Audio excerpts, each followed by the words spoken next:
my God, it's another Yamato. It's gonna be interesting.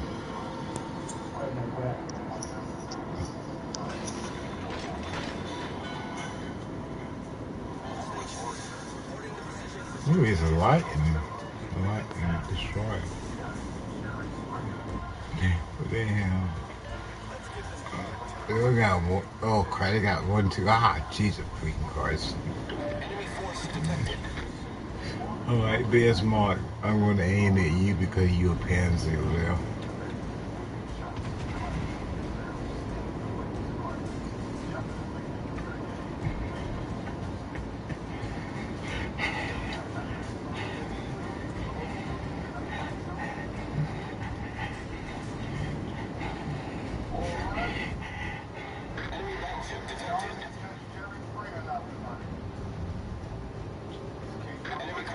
Come here, be smart.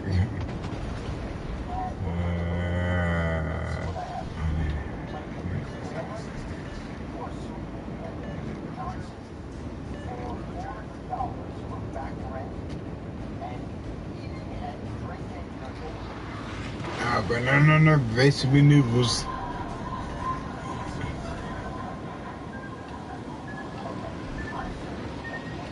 Ah, you communist.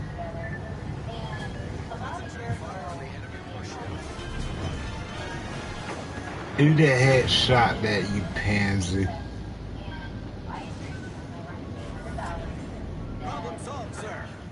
Hey, mind your business, be smart.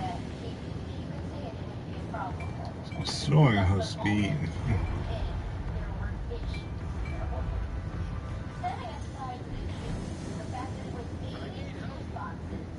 Concentrate fire on the enemy warship.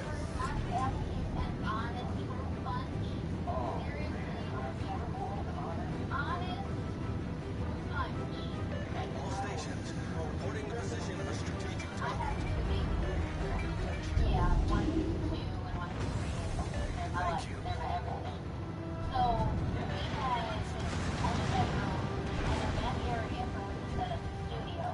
Oh, they're my target. Fire wheel. There we go. God dang you, communists. You shall pay for that. You Nazi. Oh, God dang it. Ramming speed now. Oh, God, ain't got enough time to ram him. Yes, we do. We got enough time for him.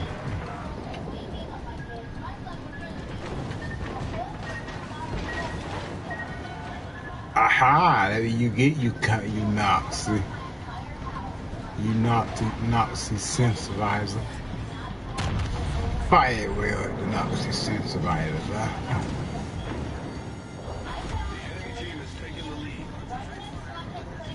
Die, Nazi. God dang Nazi scum. No, not my bill for the Yamato. Dang, how we lose 2 Yamatos that quick? Thought we had something going here, man. And they still got their freaking Yamatos. God damn them Nazis.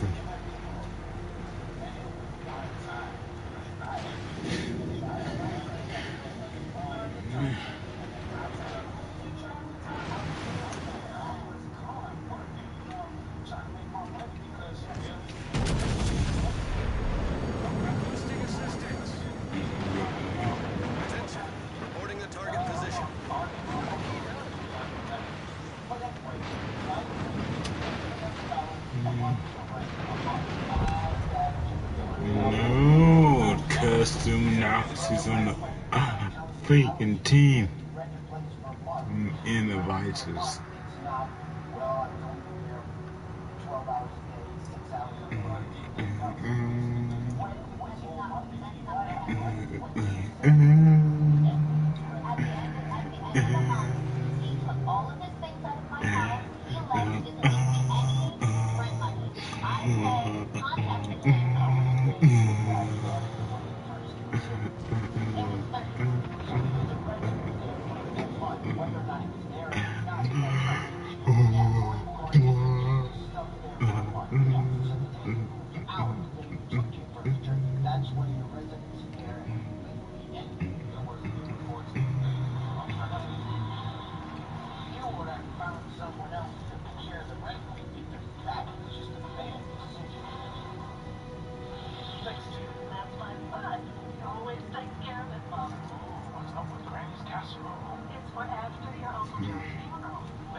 I don't like bread.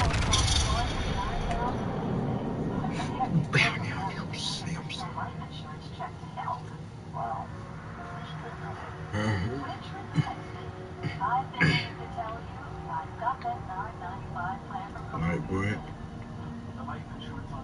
Just $9.95 a month to help you pay my fuel expenses. What about your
Go ahead.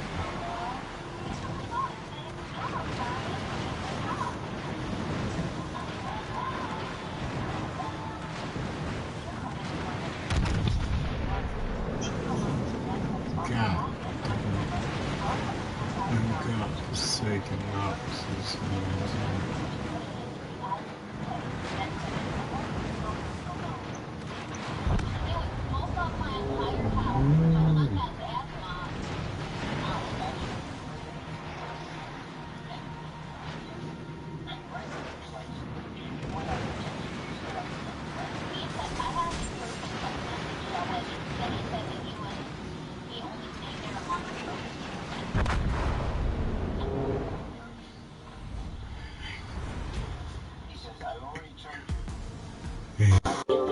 home screen? Yeah, Function screen. Home screen. What's new? World What's new? PlayStation.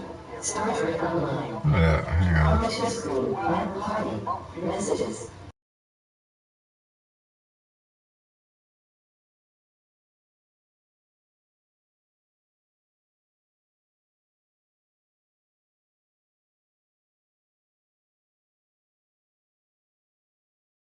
Function screen. Party. Messages. Ah, there you go. Dimitri Core. All friends. I have friend requests. Yes. Cool.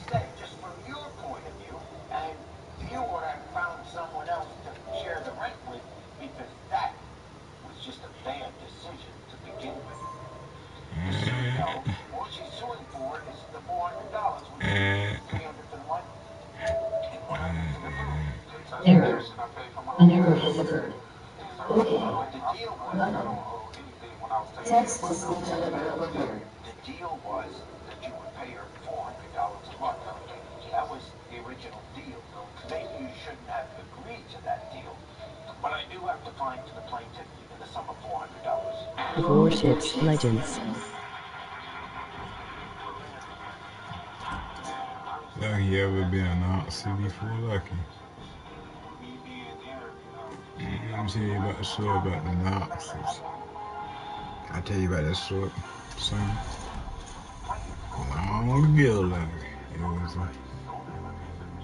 It was a country called Nazi for Germany.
Nazi invaders.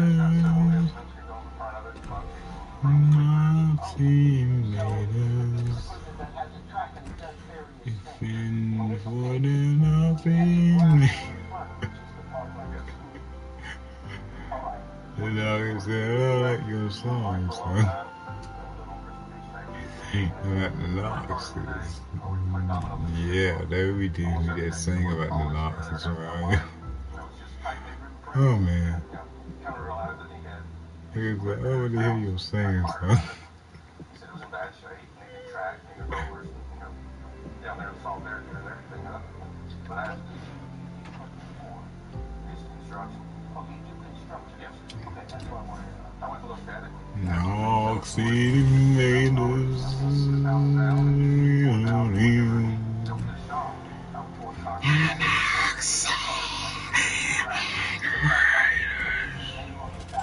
Okay.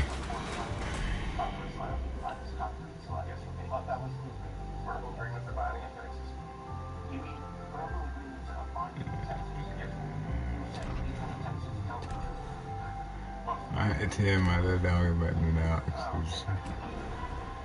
He loved when people sing about the Nazis.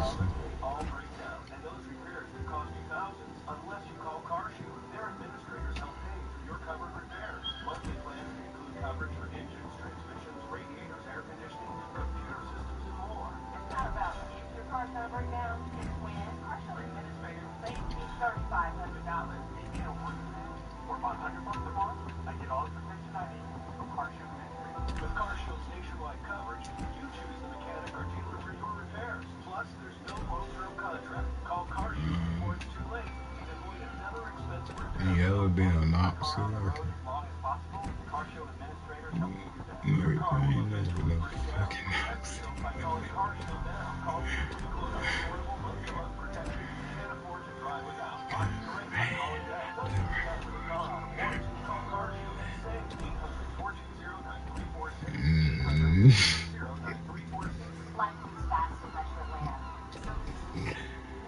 Oh my God, we gotta stop saying so many times.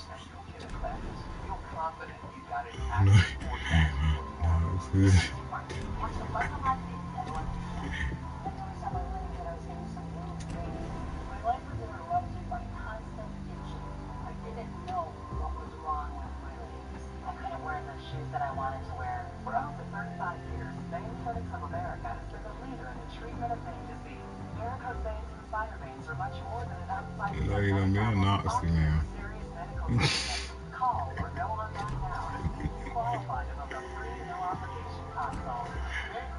Yeah, you gotta love the Nazis, man.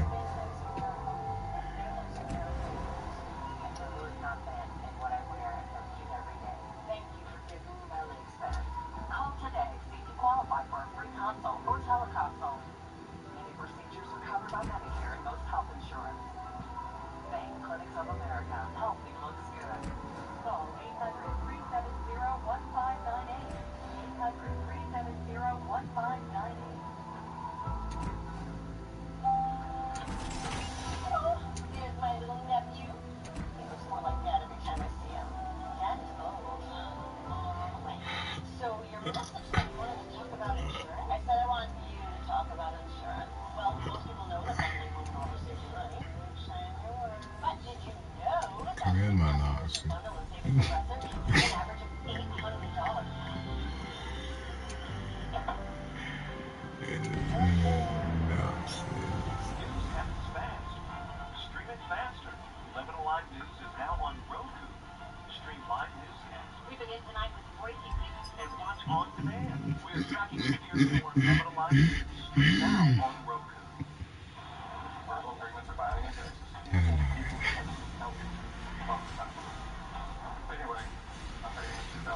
We got you, my Nazi Conrad.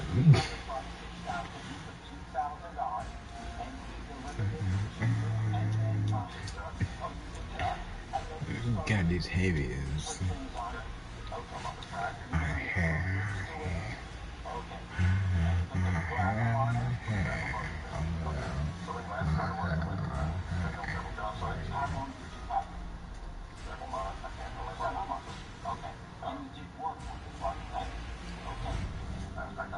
I'm in my heavy dog.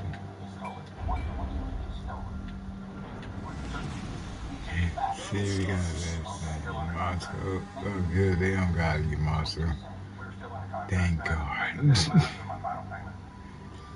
Now we can kick their asses. He came up with the house lab for another foundation for someone that bought one of his lots. Asked me if I could do that foundation. That's what this here is, the dimensions for it. That's the dimensions of the foundation. There's no price. I sent a contractor out there to go ahead and form it up. That's Oh, which one? So what?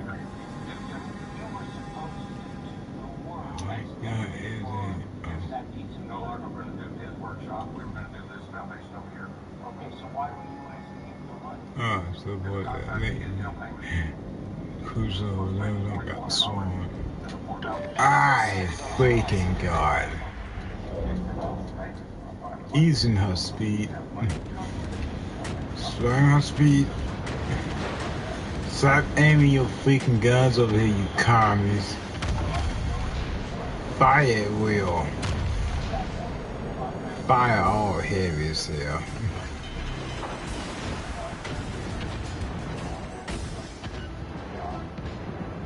You about to see the might of the great Russian, Japanese humanity. You shall pay.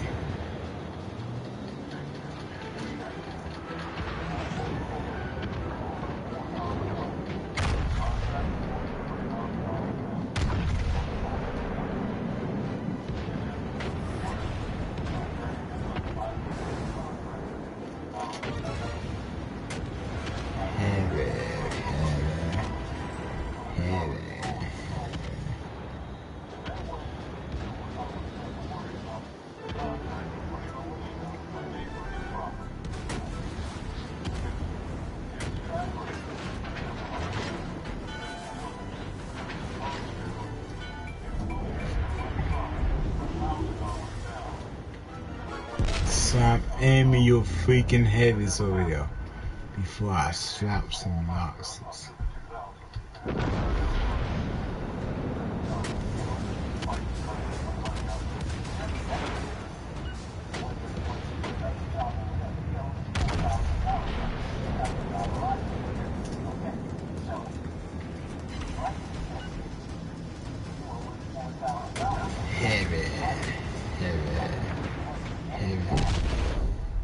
Curse you, heavy.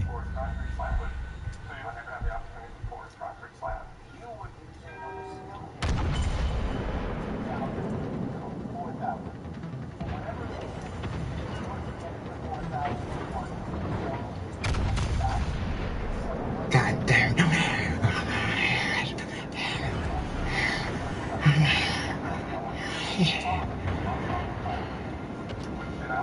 God damn.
Kill that damage.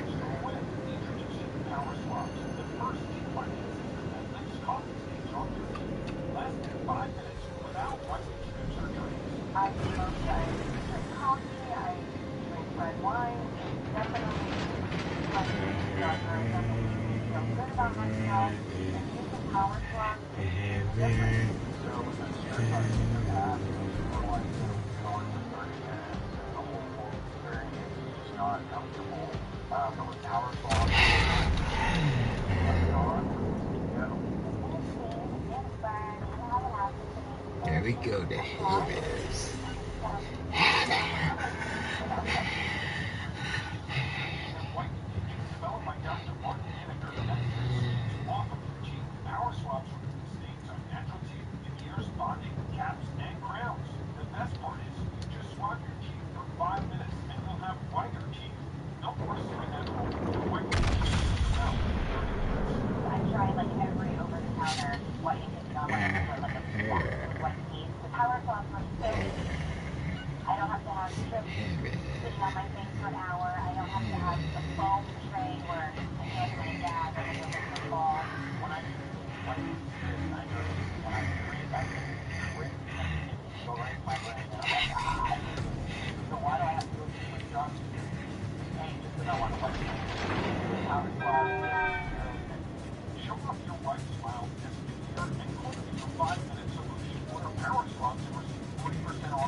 Die, heavy.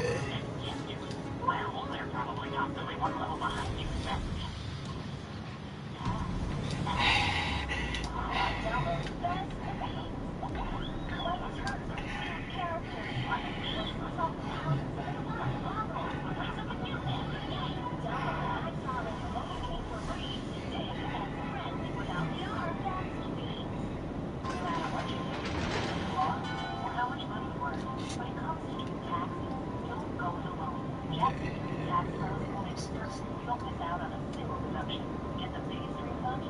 You must conquer them other two bases.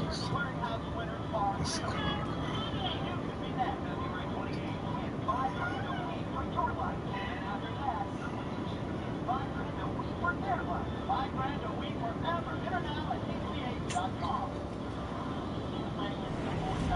We must conquer Viva, of course. Let's see.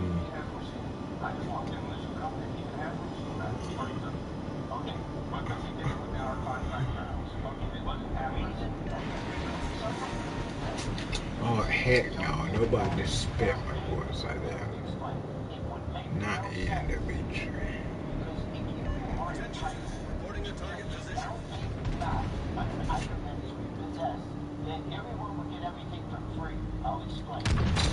Fire away about the heavens.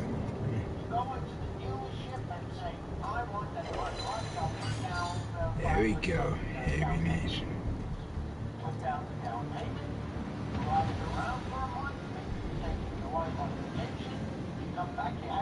Torpedoes, direct front. Nazis. Nazi come.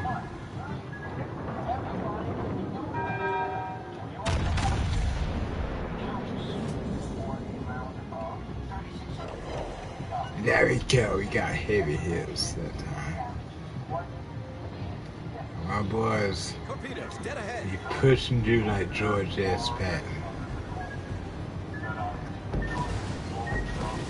My mother could shoot better than that, and my mother was a saint.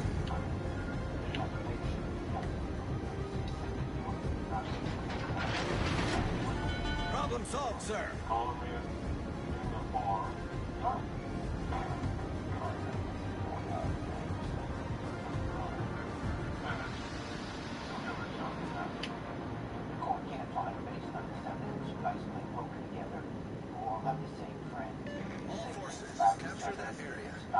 We have captured that area by force. If I could, I can't go in there because they're going to try to blow me out the water. They're going to take somebody else to go in there now. We got a little bit more help. I ain't got enough help. I'm sure.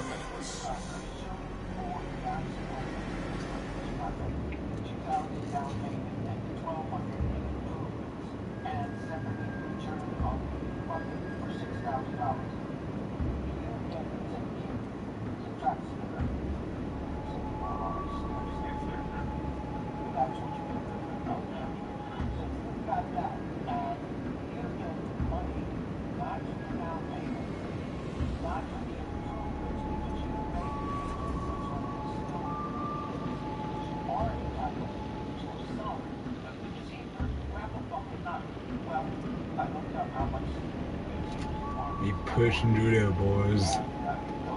They pushing through into Fort Knox.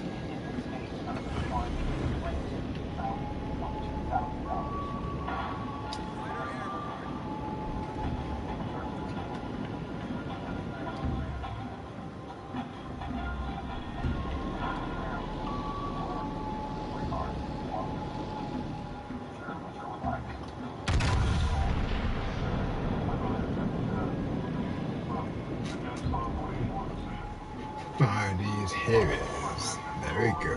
We are hitting the heavies.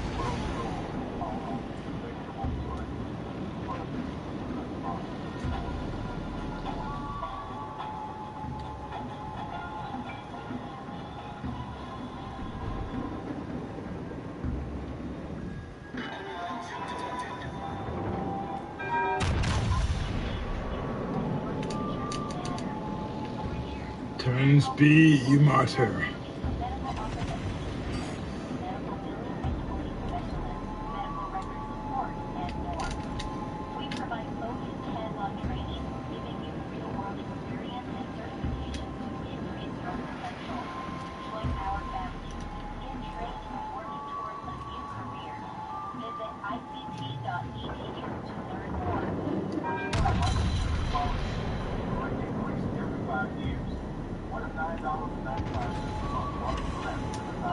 There we go, we'll find the heavies.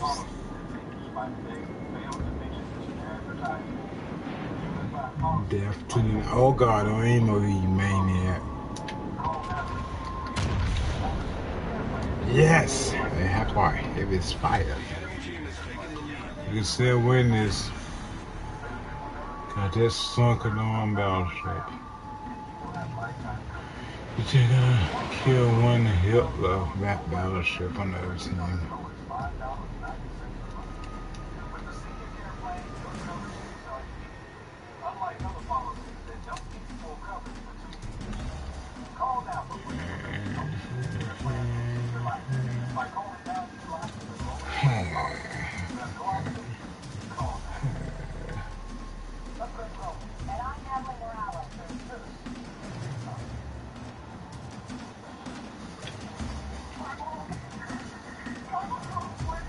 Lucky you want to get some help. You want to slap some help. I can see you want to slap him some head off help or something. My butt is sleep, blood dog. Where's your orders?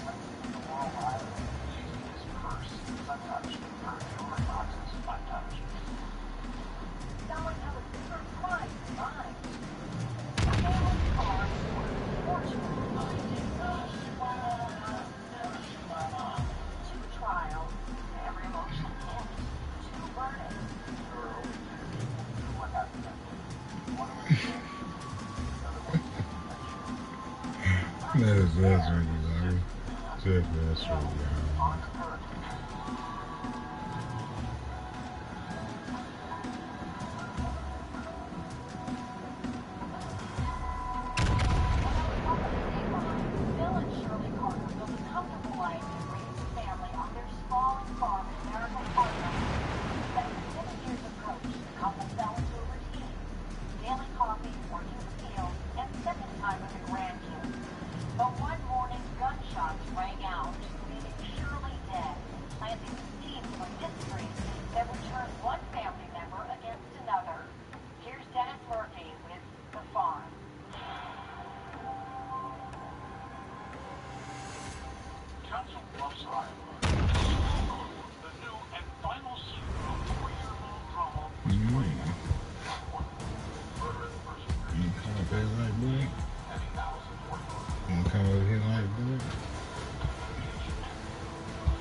There you go, like.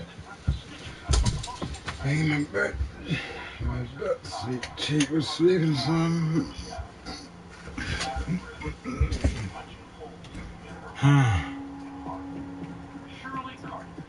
The orders are simple. I want chicken Knoxes.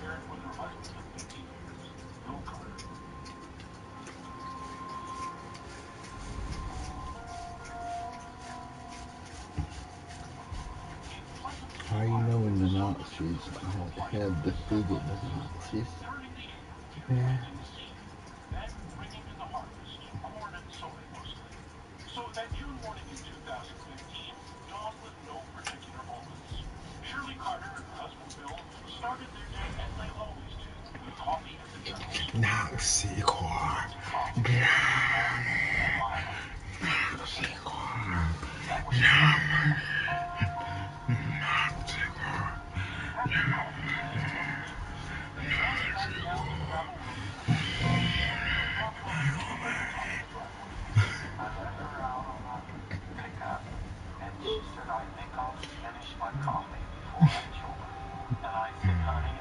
Okay, I got quit.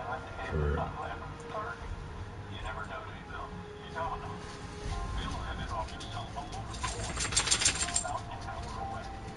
By 11 a.m., he was in position. Don't eat that like. Don't eat that like breath. And she said, Dad.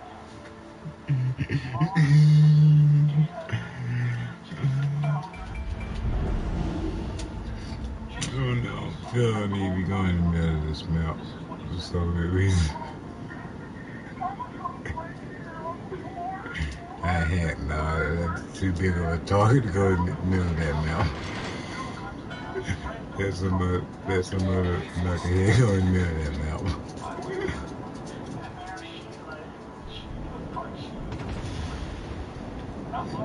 Ain't that crazy? Or am I? No, I'm not that crazy.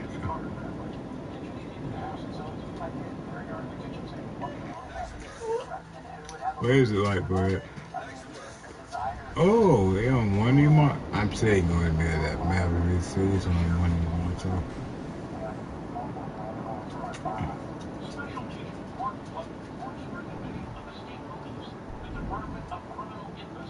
Look at me, fight for look at me.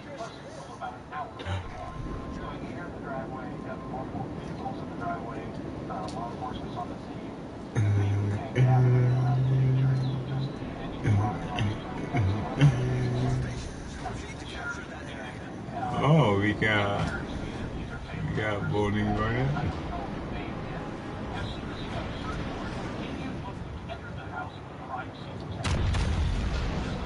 Kaiser, you just messed up anyway. You freaking maniac. I'm gonna be aiming right at your stupid butt. Oh man, that Kaiser, Kansas, you just messed your butt up. And these guns was aim reload fast. You picked the wrong battleship to fire upon.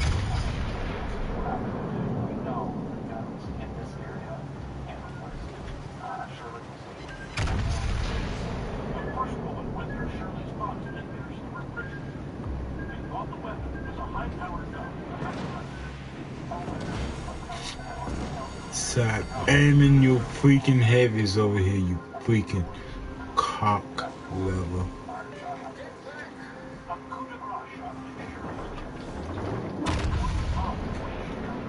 Turning back to port.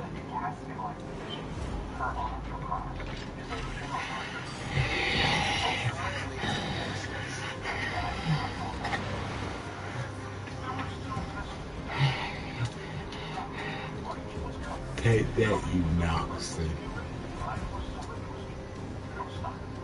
Alright, Dad, come on, you Martyr, you can do it. Take that, Nazi. In the Vita. Mind your business, Kansas. I heard you like to suck wang. Is that true?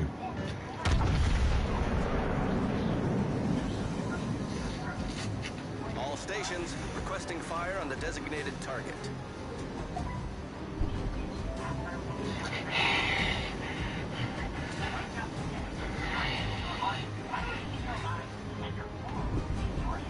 My mother could shoot better than that, Kansas. I'm not sorry, best was a Kansas like that. That nigga ain't even aiming over it. Oh, yes, he is. That's why he sucked Wayne for a living.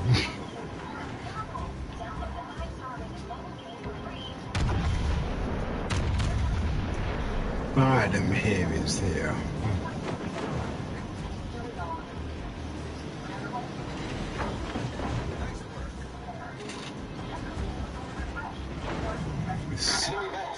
Pinhead Larry, stop aiming over here. I'm too busy trying to kill Saddam Hussein over here. You just get on my freaking nerves. Torpedoes to port.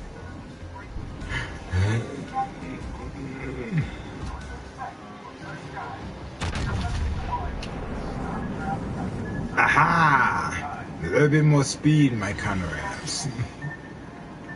Come on, we can do this. We can do this. We can do this. Kami.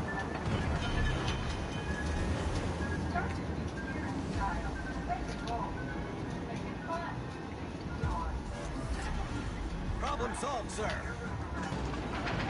Okay, where are front of you, Mato, bro? Okay, what the heck? Okay, he's way over here. Stop aiming over here, you freaking peasant. Before I pimp slap you like the George Patton I am. Roger.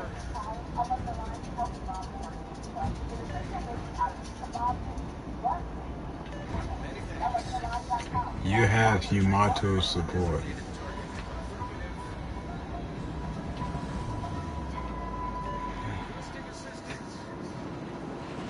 You have the assistance from the Japanese Yamato.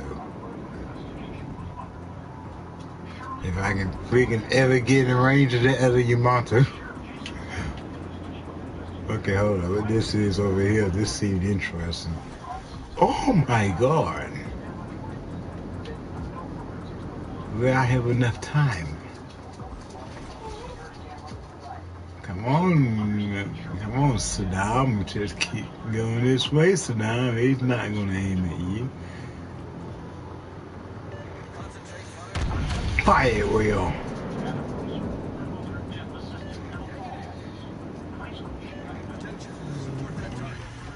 Oh, crap. No, after that. No, I'm going with these other battleships. Tell me no time. Oh, God. He's aimed over here, too. He snips. He's crazy out his freaking head. Though you aim your guns over here, son.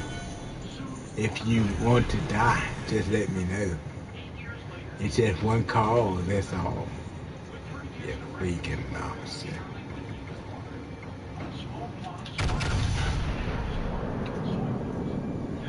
Fire the heavies. You have support. This is what I'm doing right now, trying to get that ship and pay me no attention. Okay.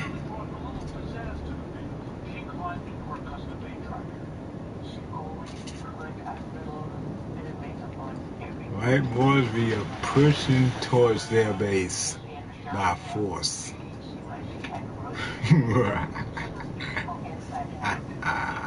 Yes.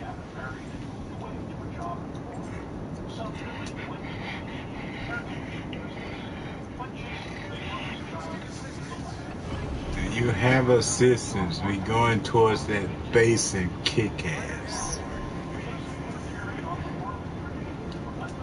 Okay, what the heck? Something over here in that smoke over here. In front of me. And it disappeared. God damn it.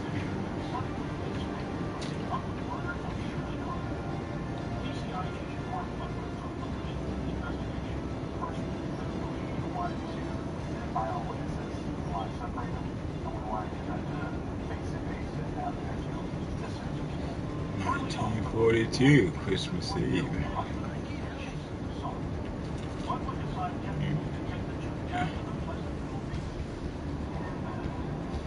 And then we trying to do, we trying to win the war.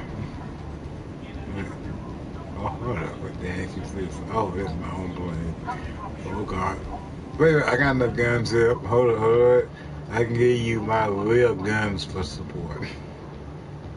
If they ever don't do time.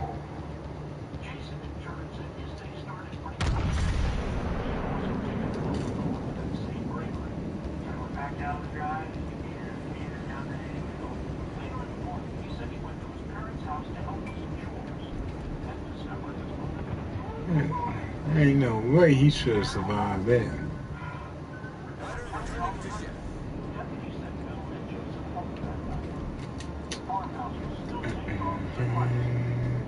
Oh man, torpedoes.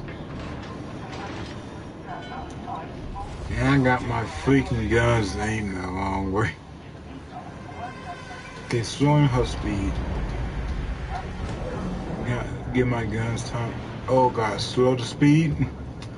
All weapons up ahead, prepare to fire. Getting close and personal. Wait for it. There we fire. God damn. Okay, it was just stupid, yeah.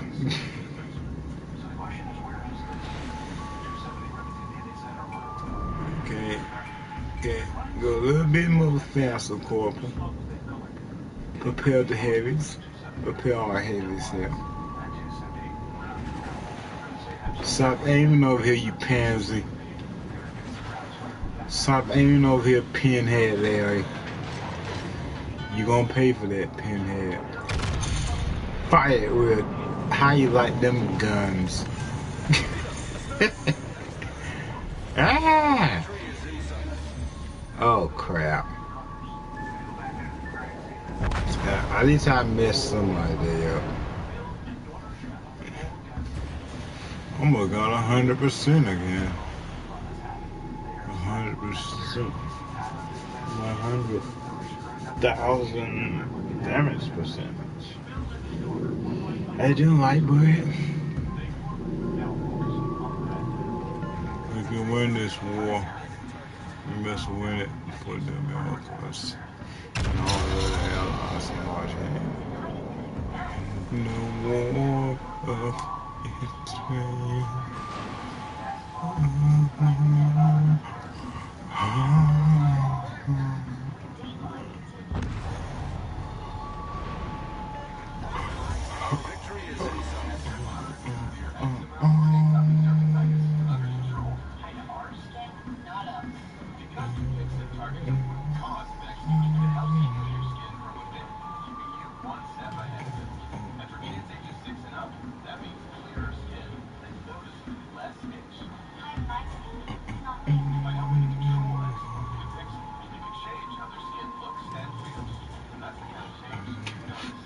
I'm gonna catch that base by force.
Dang it, you done.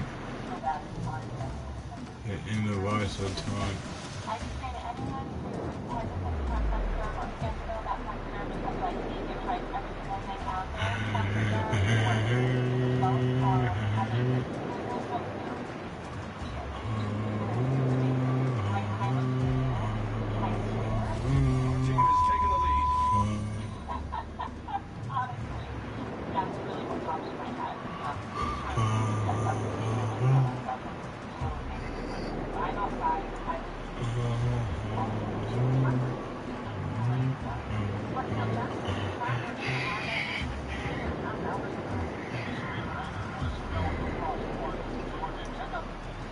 dang them officers.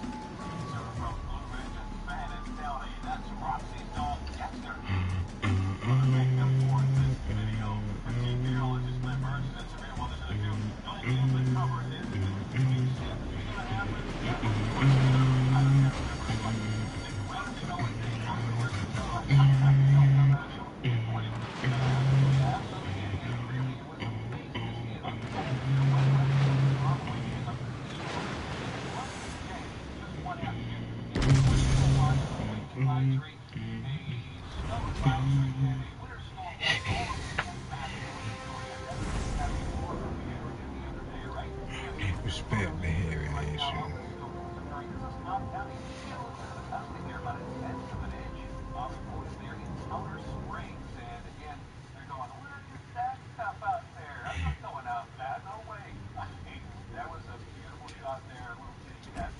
We got the heavy nation.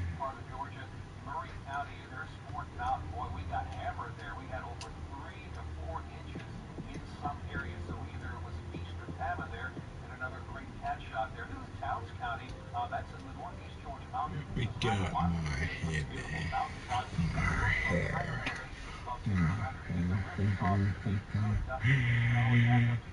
Hair.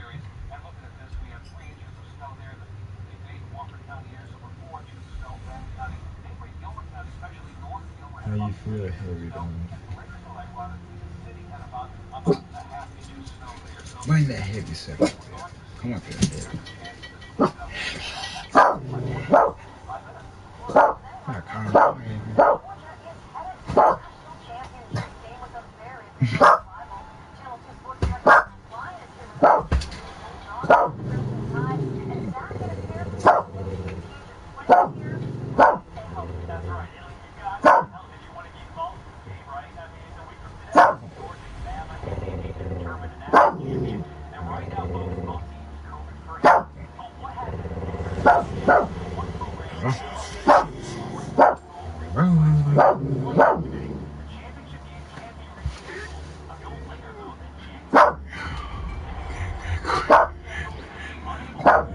Oh my God, it's another Yamato. Beautiful.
Proceed to capture that area. I meant to say destroy that cruiser first.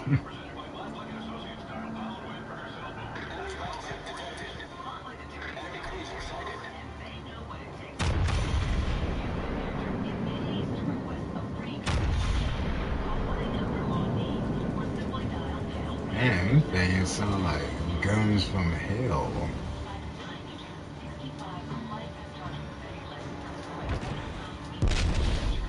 Listen here, pinhead, stop aiming your guns over here on the other team. You pinhead, Larry, you maniac.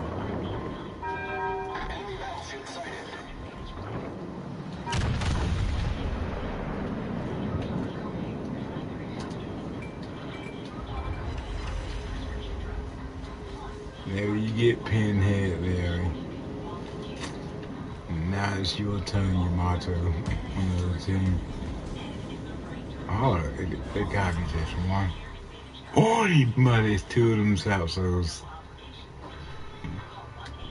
Yamato R.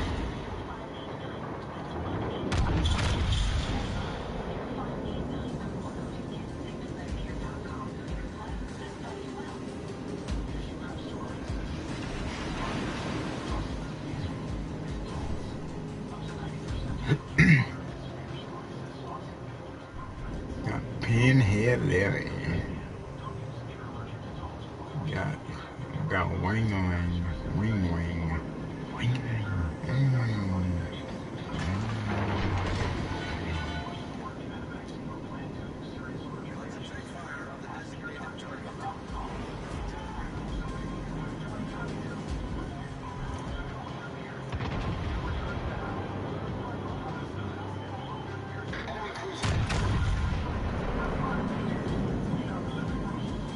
Gotta fire these heavies. Fire these freaking heavies. Fire these heavies. Or is it destroy the two Yamatos and give our team an edge?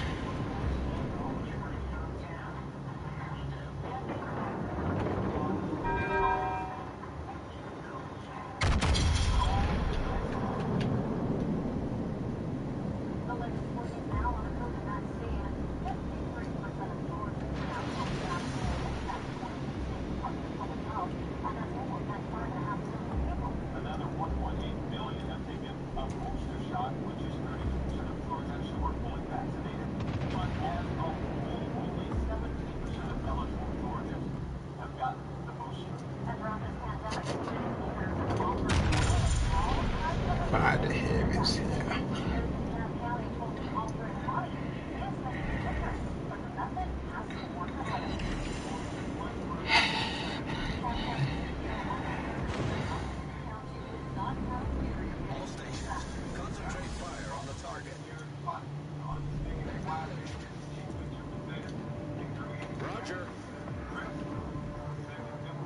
Look at that Yamato, bro.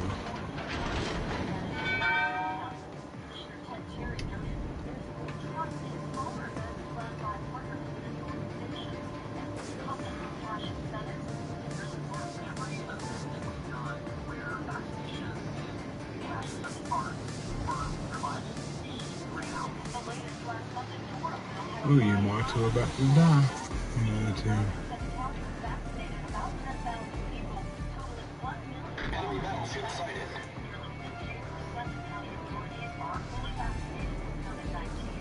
Yeah. Oh crap, he's over there. To fight the heavies here.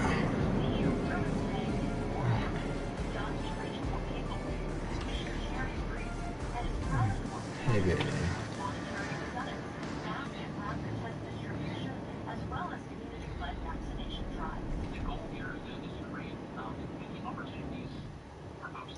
Yeah, oh my god, we got Yamato R.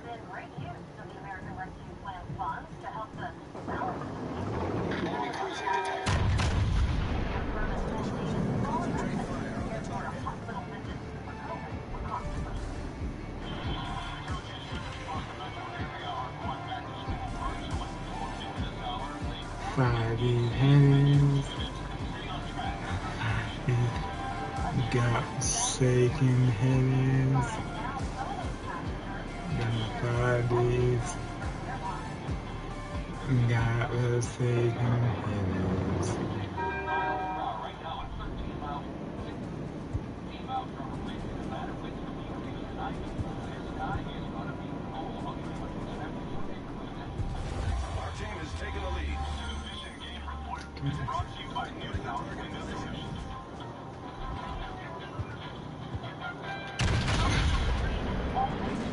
Heavy.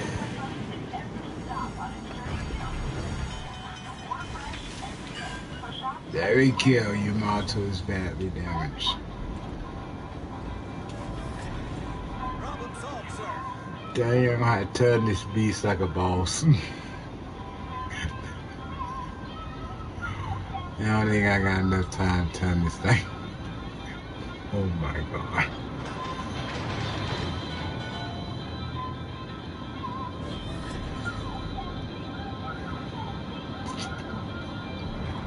Alright.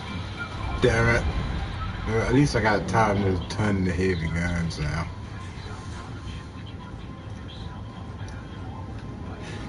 Alright, come on, you Marto. Let's make the greatest turn in history.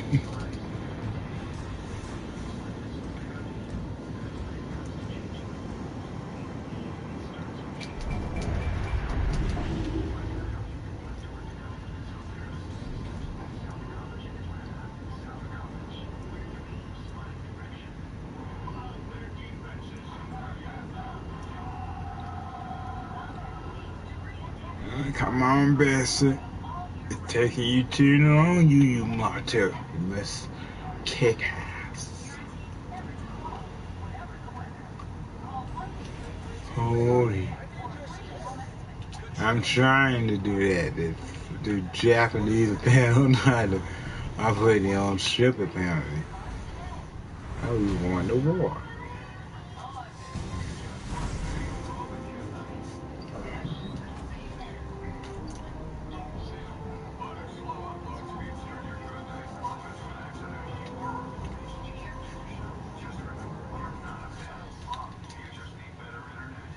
Then we killed the Nazis. I don't think we killed the Nazis, people. And Nazis want to serve now.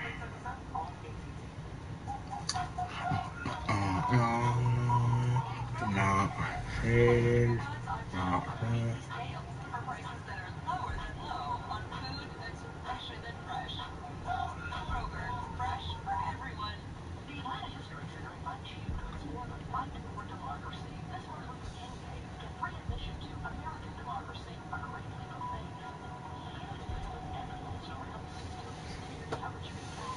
Hello, my loves.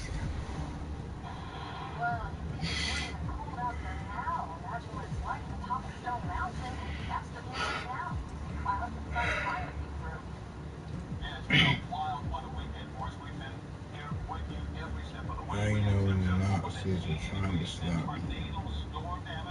When the Nazis are trying to stop you, you stop the Nazis.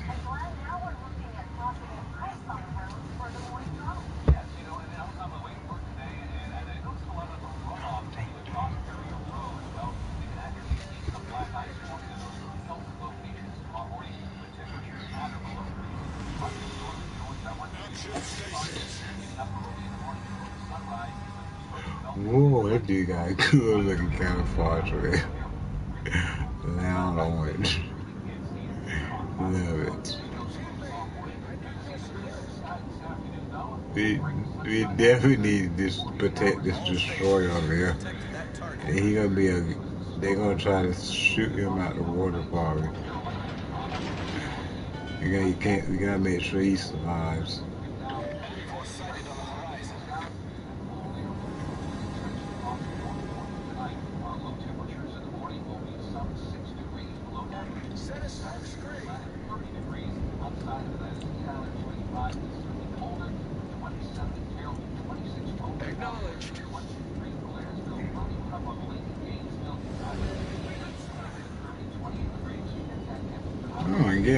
I guess you don't get to go against carriers in Yamato. Damn it. You're gonna pay for that whoever pinhead shot that shot. You'll pay dearly with your life.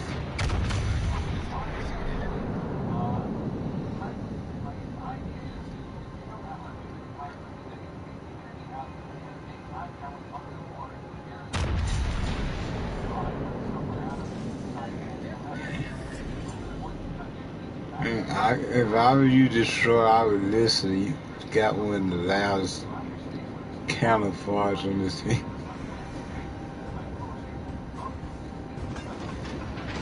I'm just gonna say Batman himself out thinking about it. It seems like I'm gonna be a target around here.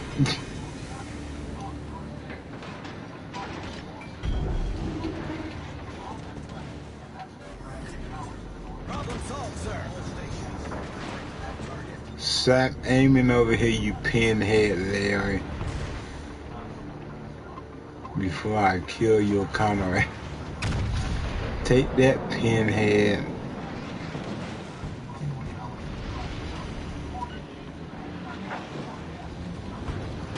Okay, hold on. Oh, good. I did that time right. I don't need to turn no more.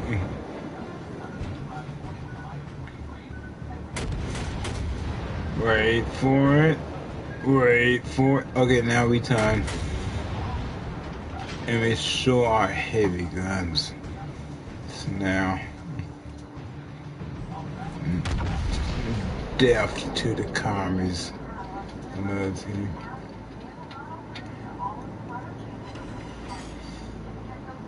We need some heavy penetrating rounds now.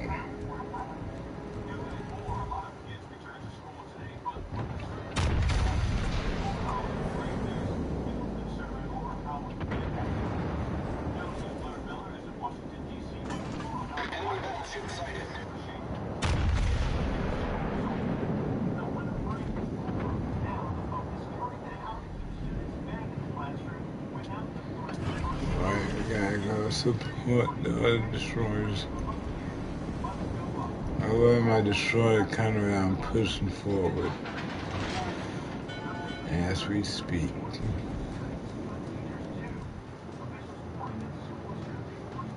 I don't blame that pansy in that battleship over there. I run like a pansy too.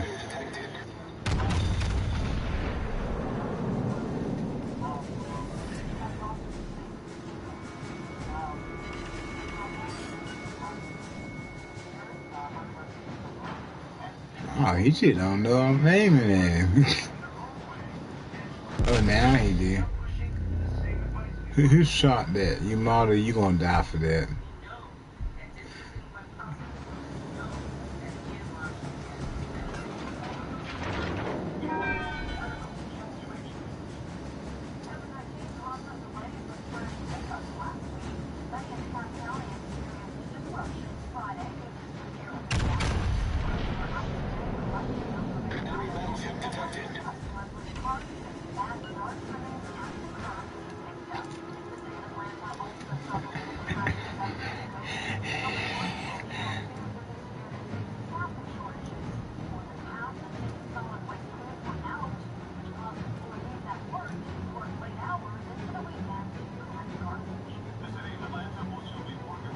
The heck did he go?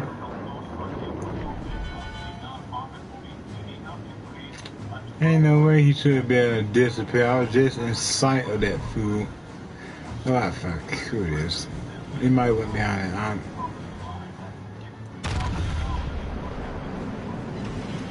Oh, we have heavy hits.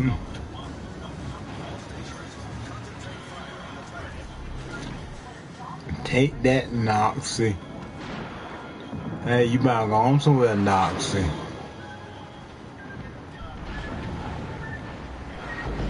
You ain't know.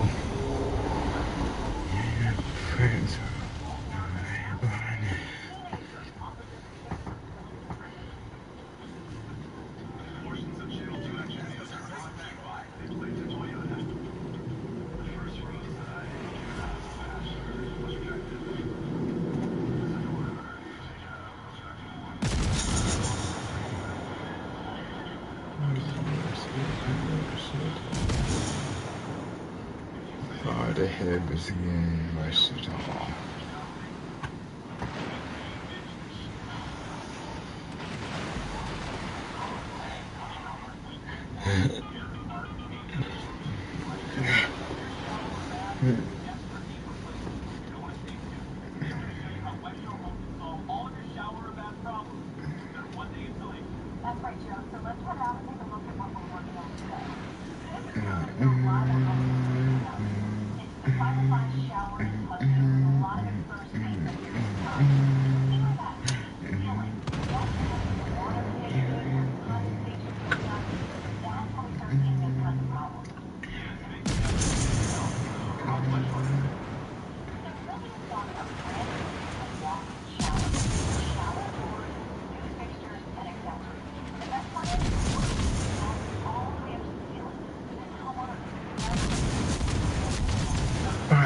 electric style.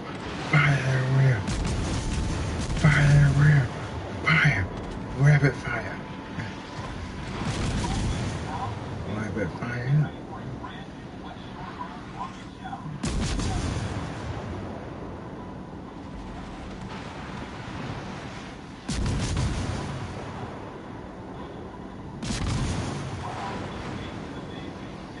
Rapid fire, my God.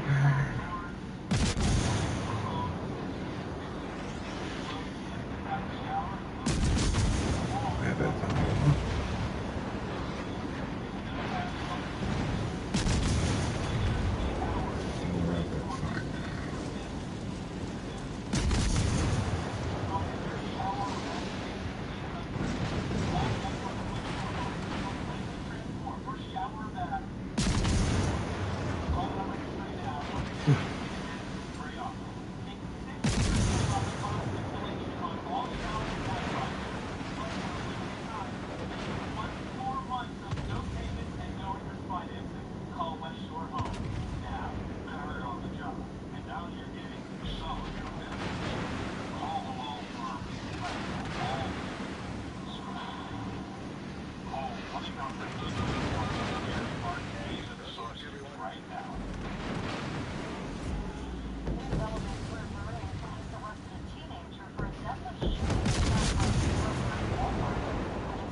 Antivirus. Was taking 21 workers off of a New Mexico mountain when severe icing after 15 hours, rescuers had the workers rappel out of the cabin and walk to a location where a helicopter could fly to the safety. They say the hardest thing was Oh boy, let's not lose this war. and just make sure everyone was okay. All 21 people were able to get out safely. It took about 10 flights to get all of them. Verizon and AT&T, they are moving forward with rolling out their 5G this week, despite calls from the federal government to delay it. There's concern that the rollout could disrupt the electronic storage use. But cell phone carriers say they are willing to limit service around certain airport runways over the next 6 months. Both carriers plan to start 5G service this Wednesday. We'll talk about an end of an era. Starting today, you won't be able to use your And got BlackBerry death to anymore. Not even to make a nonsense. 911 call. The company will no longer support devices that run BlackBerry 10, 7.1 OS and earlier. Devices running on Android software will still work. The company said that it just couldn't compete with Apple's iPhones anymore, so now they are focusing on providing security software and services. Betty White might be gone, but she will never be forgotten. The Golden Girl touched the lives of so many people as a TV icon with a blend of sweet and sassy humor. Producers of the Betty White 100 Years Young documentary will honor the actress's life and career, playing in theaters for one night only, Monday, January 17th, which would have been White's 100th birthday. No details have been released just yet on her funeral arrangements. New and more. Consumer advisor Clark Howard calls it the hottest scam out there right now. We have his warning. Right now, 41 degrees in Atlanta. It's 30 points farther up west. It's 30s. Clear sky tonight. Light wind. It's approaching home in your neighborhood. I'll show you what to expect next. And a dock rescue in the middle of a storm, devastating the damage. Next live, Tracy Ellis Ross from Blackish, Maya Bialik, and Resolutions Week. We're not sure how this is going to go. Tomorrow at 9 on Channel 2. It's a single parent celebration. Doing it on your own requires a special kind of strength, sometimes wise. With Ken Whitley, a mod child who's had a tantrum in the store, and I have one right with them. Next Kelly, on Channel 2. Yes, New York. Yankovic.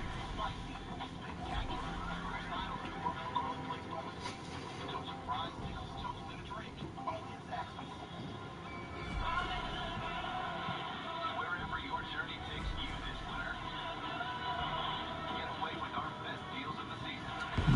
last day.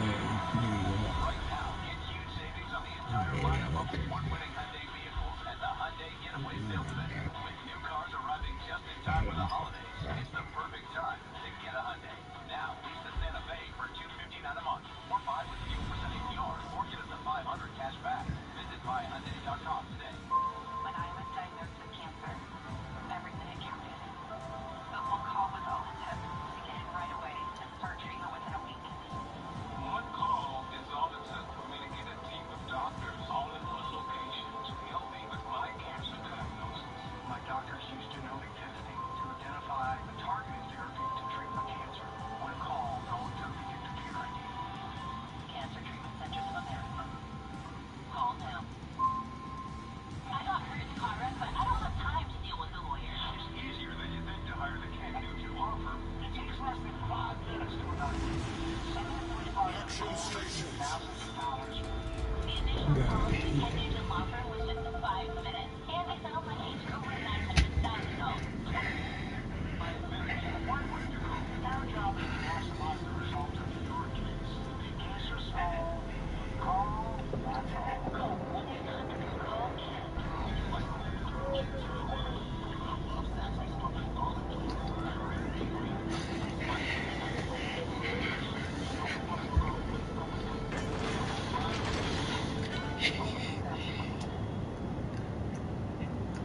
Just into our newsroom, 2 more school districts have decided on returning to learning schedule.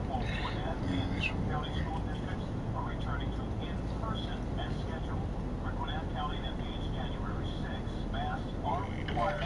Sighted on the horizon. Staff, Troop County returns on the 4th. Masks Okay, what the heck is this? Enemy battleship sighted. Tennessee first. God dang it, you Tennessee.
We gotta get in that basement.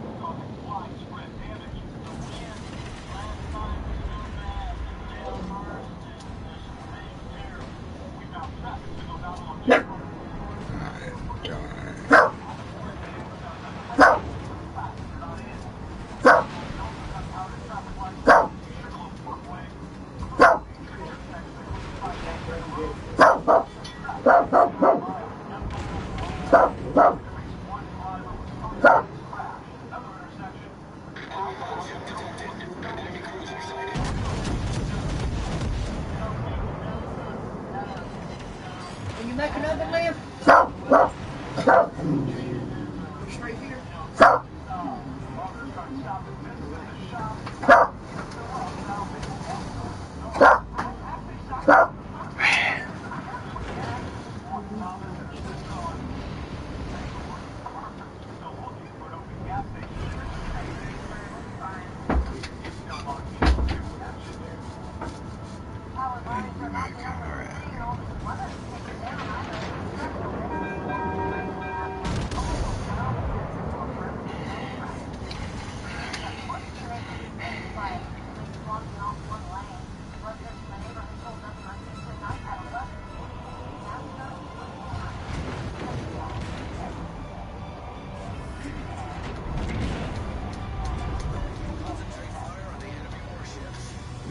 concentrating fire on that battleship, the Nazi.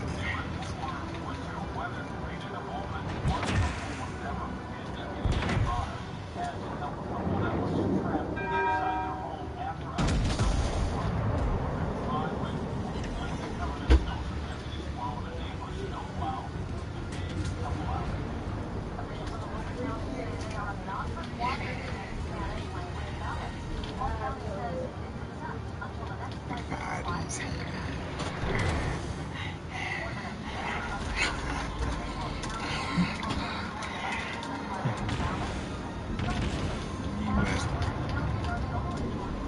you must so heavy, right?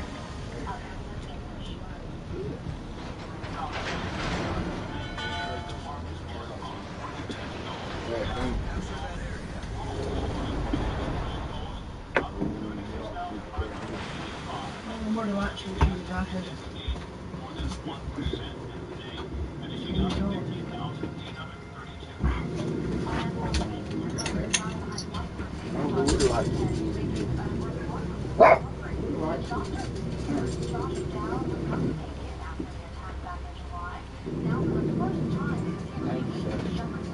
All she wants to do is that little tile right there. See how that ground down she got back there? Yeah. These tiles right here. And Quan finds it, we're going to lay it. We haven't found it yet. That tile right there, I may have some of those, I'm not sure. I'll look and see if I got that color. I may have enough for her to finish this little bit right here. Or that color there, I'll have to look on my tiles and see if they're exactly like that. So, I'm going to fix that for her too. No. See it? That little, just say it's just that little bit right there. See the color? I think we got something brown looking for that. Well, if we do got some of those brown ones, I'll take pop these up and swap her out these for those if you want to toss them in them tiles. I'll do that for you. Service and money that. I'm all about saving money everywhere I can. I want to show you that, that's all. Thank you, sir.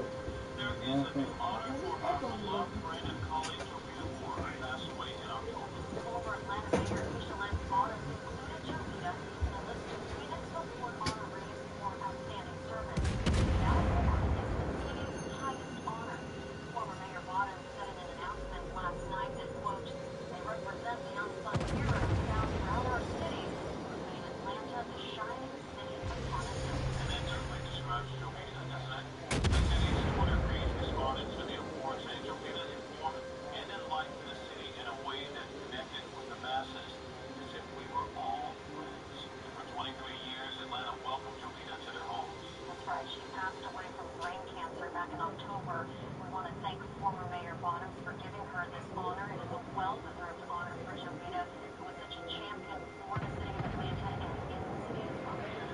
Still very much missed.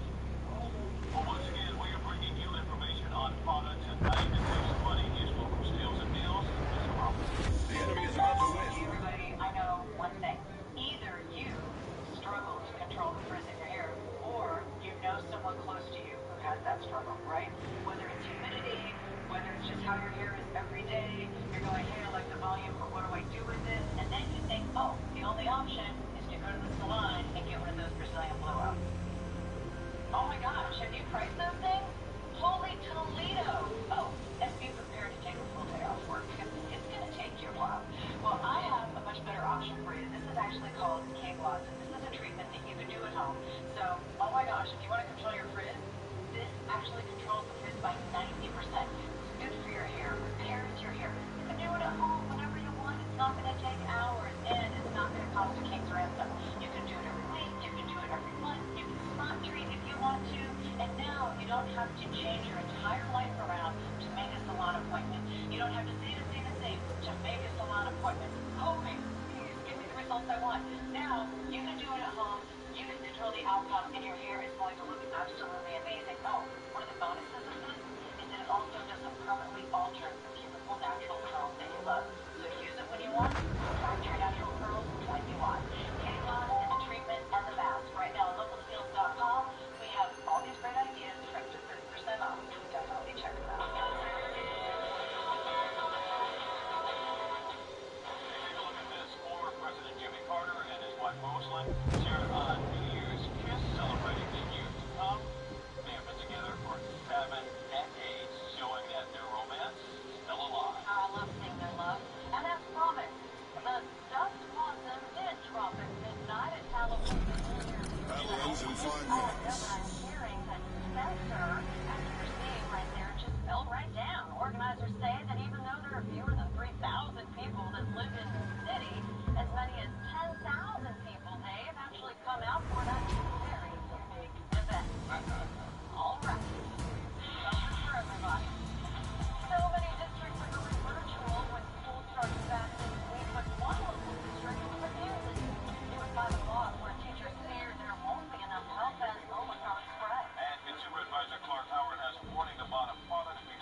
WSB. On the next Tamron Hall, in her first TV interview since her son's passing, the mother of beloved Reverend Juice WRLD is here to honor his legacy, why she's speaking out about his mental health and addiction. Next Tamron. Tomorrow at 3, tell us about Welcome Pinetown Chevrolet. Let's get started. No. Where's your mask? I really tried sleeping with it, everybody. Now I sleep with Inspire. Inspire. No mask? Just sleep. Inspire. Learn more at inspiresleep.com. Hey, we're the Oscars. Oscar insurance is great for families like us who are in and out of the doctor for the 100th time with some fun new bug the kids brought home. Where are we always going, kids? The doctor. How much does it cost with Oscar? Nothing. How much would it cost with our old health insurance? Oh. You're drinking about words, Jada. Yeah. Jada. With Oscar, the entire family. All for $0. You are not just watching a performance. You are witnessing a culture reborn. Now, you'll see what the modern world has never seen. China, before communism. Live on stage, Shenyun 2022. Coming to Atlanta Symphony Hall and Cobb Energy Center. Tickets at shenyun.com/GA. You're injured in a serious accident. The insurance company is not your friend. Don't accept a low, short-sighted offer. Make the call to a fighter, a winner. Gary Martin Hayes, a law firm with the knowledge and experience to know what your case may really mean, and the resources to go after every dollar you may deserve. I got almost $1 million. Tell them you mean business. Call 1-800-WIN-WIN-1. Gary Martin Hayes and Associates. Right now. Let's get started. No. Where's your mask? I really tried sleeping with it, everybody. Now I sleep with Inspire. Inspire. No mask? Just sleep. Inspire. Learn more at inspiresleep.com.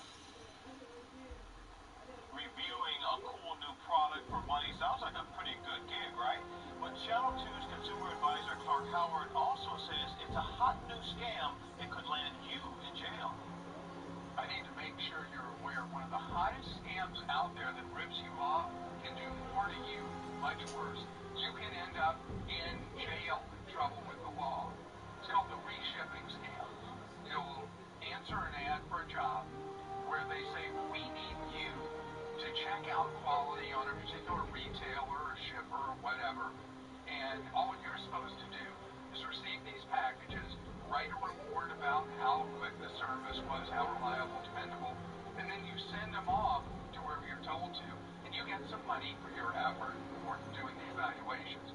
What you're actually doing is you're helping thieves, typically with stolen credit cards, who send merchandise to you. You then send it on. You're the one who received the stolen merchandise. You're the one that law enforcement knows about. You're the one they come and get. So be very wary of this and aware there's a quick way to get in big trouble. I'm Clark Howard.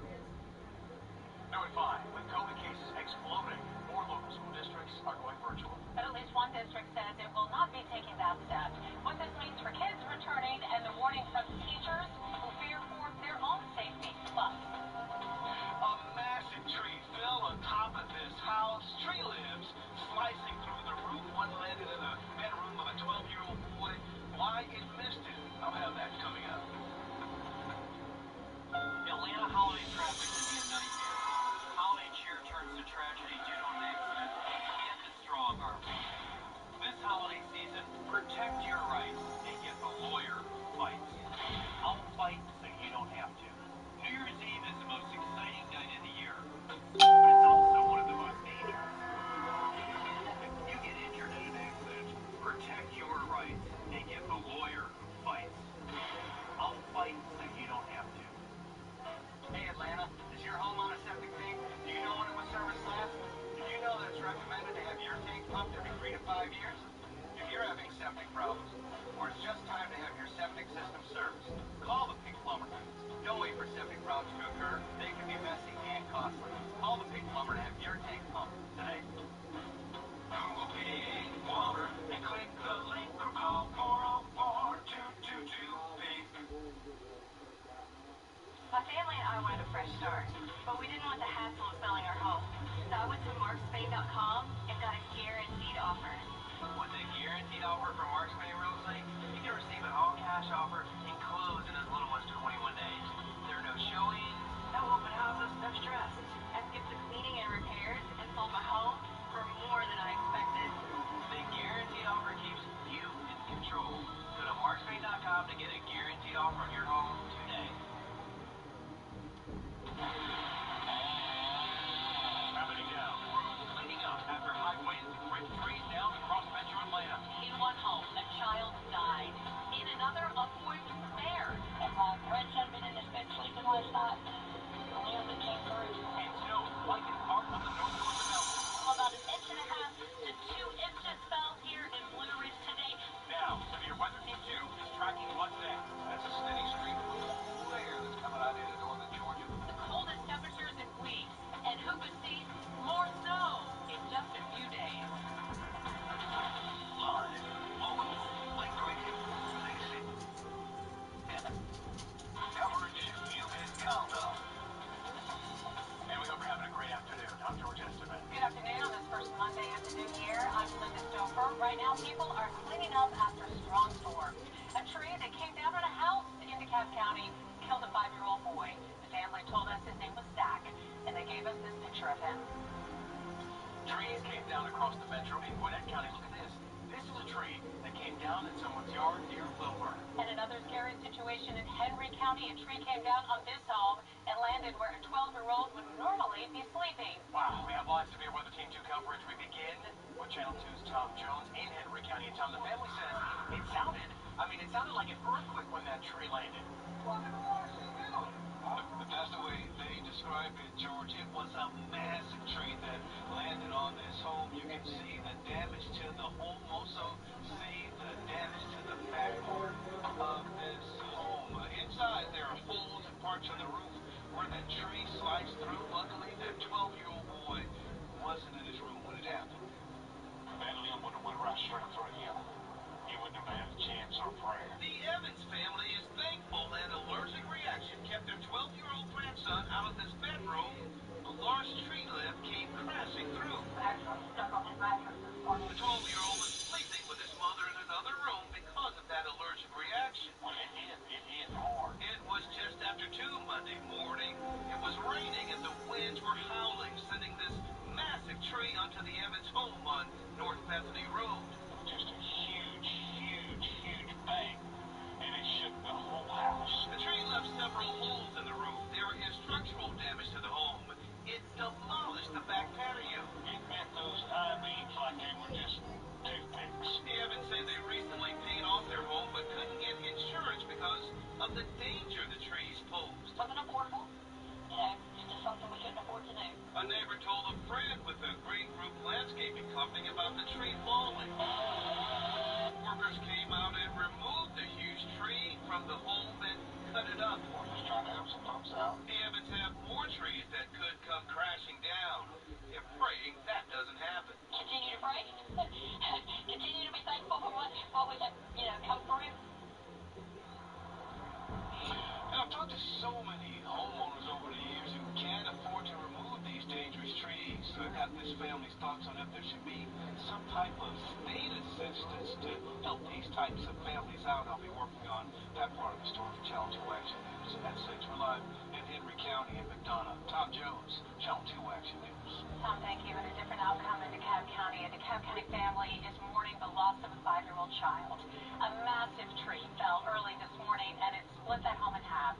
Family members shared this picture with Channel 2 of the little boy. His name is Zach. Channel 2's Elizabeth Rollins joins us live from the scene. And Elizabeth, you had a chance to speak with neighbors, and they remember something about those winds. Linda, neighbors are absolutely traumatized, not only at the sight of this massive tree that split this home in half, but they say, look around.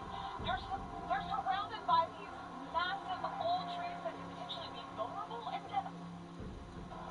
A DeKalb County neighborhood waking up to a tragic scene on Linwood Road early Monday morning. DeKalb County Fire and police responding to a massive tree that had fallen on a home, splitting it in half.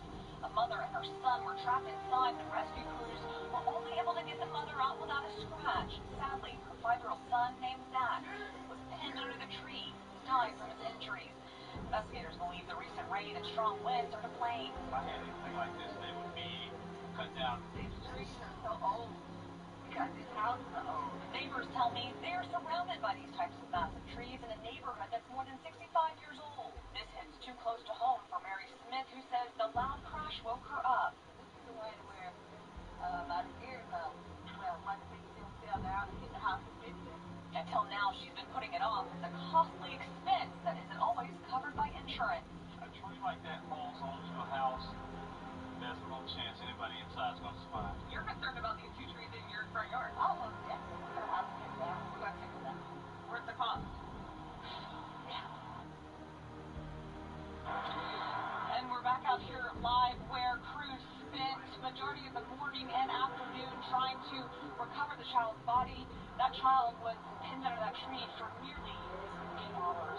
We're live at the DeKalb County Olympic College Channel 2 Action News. And for nearly 8 hours, Linda, just incredible to hear those stories.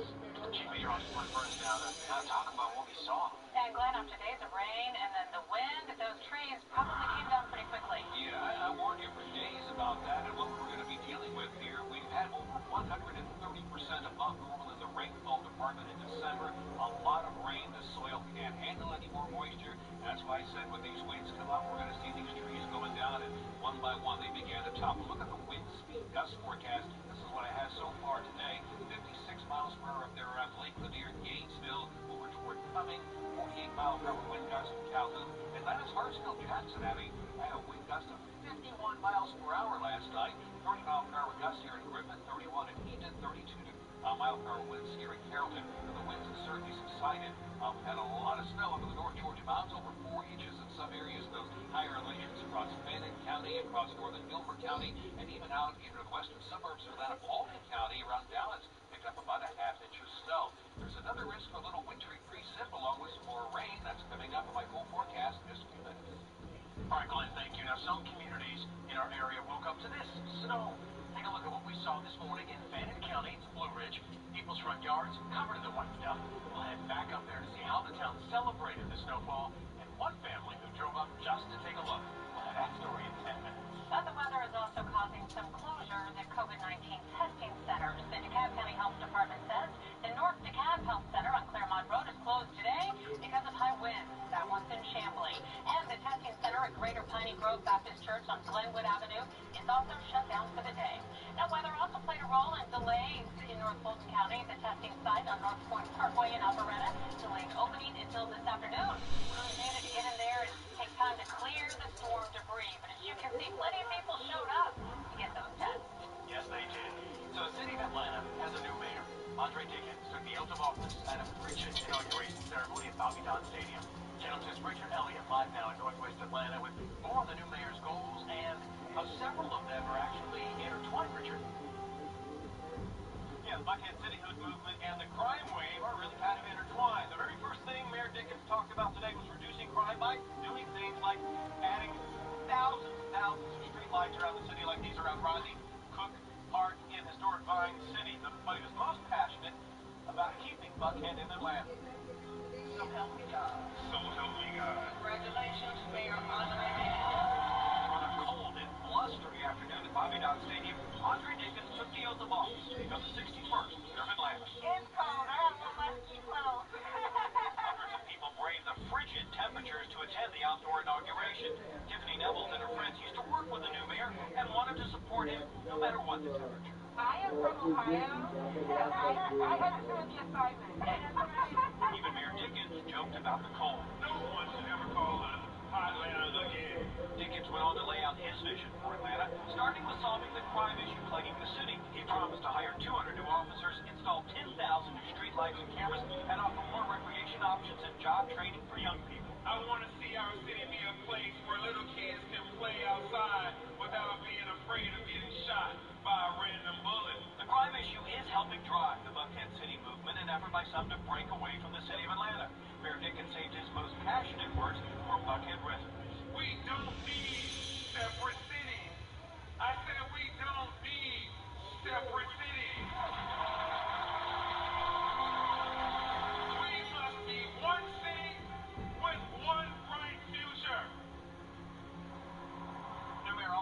about infrastructure, including having rail on the Atlanta Beltline, also how he plans to address affordable housing and the homeless.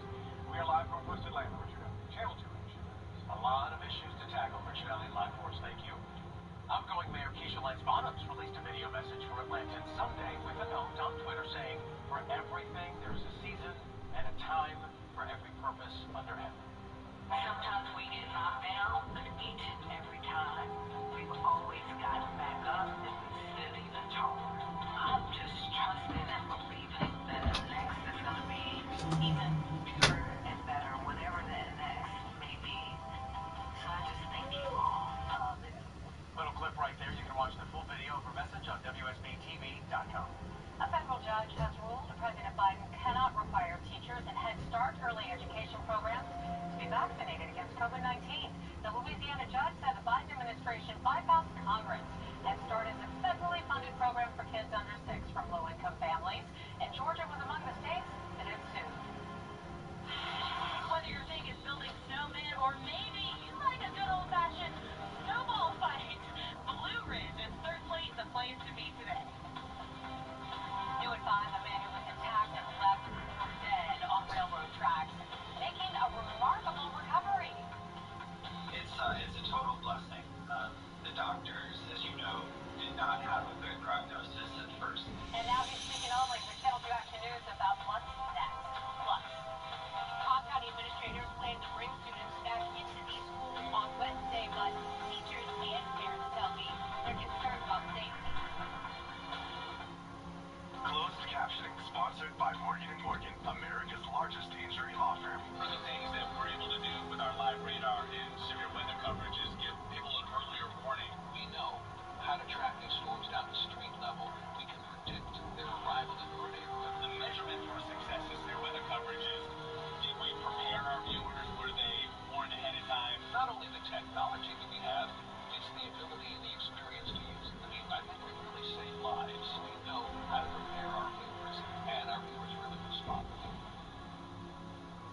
I did a Good Feet commercial about 4 years ago, and I thought maybe I should check in with you. Yeah, I'm still wearing my Good Feet arch supports. They give you the freedom to move without pain. I worry about how warm or cool to dress on trail, but I don't worry about my feet anymore. I put my arch supports in and forget about it.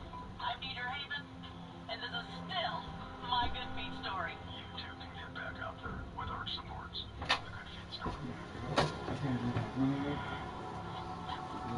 With the hat.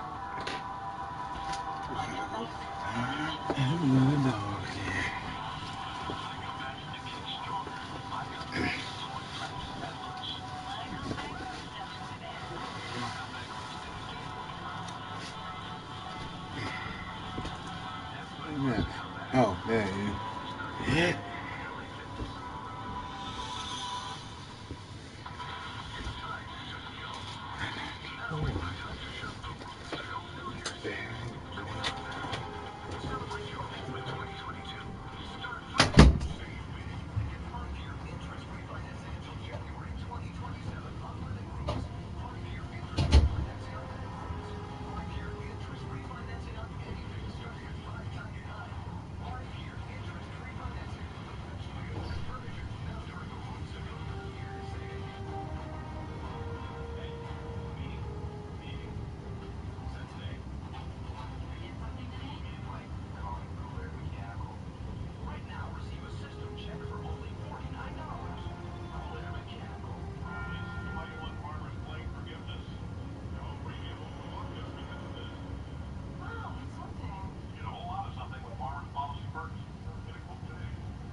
So the Georgia Department of Public Health says there was so much new data on COVID cases hit this limit today. They weren't able to enter all of it. We usually have it by 3 o'clock. absolutely every day at 3, the state says it's going to be tomorrow before we know the full impact of the outbreak over the New Year holiday weekend. We will check that for sure. And here's the latest. Today, the FDA announced it will now allow kids between 12 and 15 years old to get Pfizer's vaccine booster. It also shortened the time for anyone to get a booster from 6 months after their last vaccine to just 5 months. The FDA said real-world data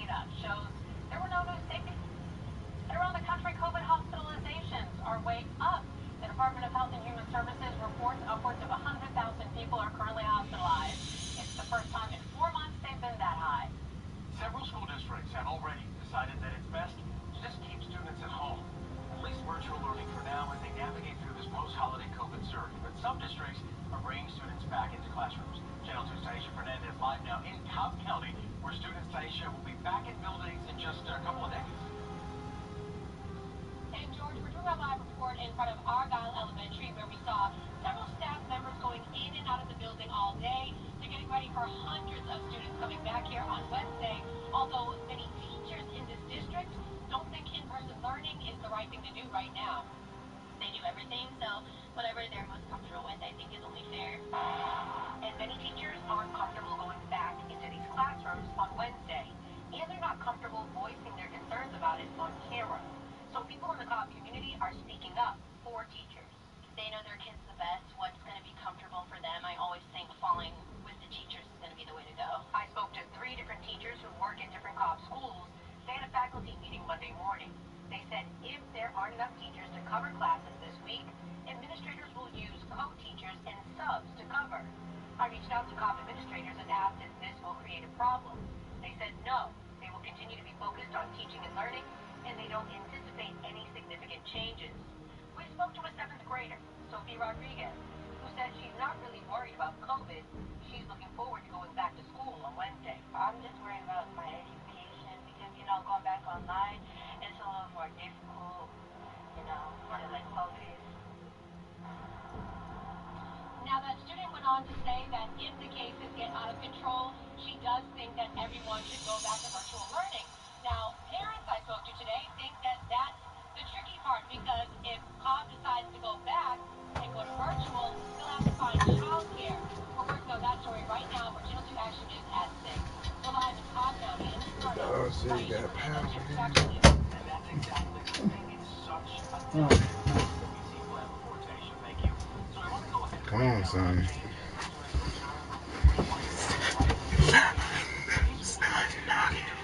Alright. Let's see. Oh man, I feel much better now.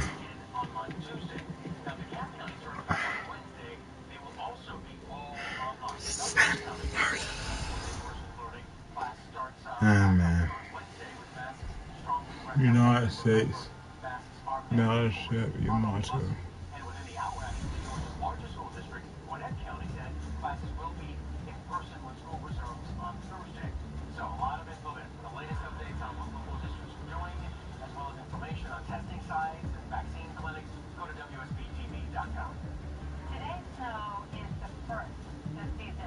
Alright.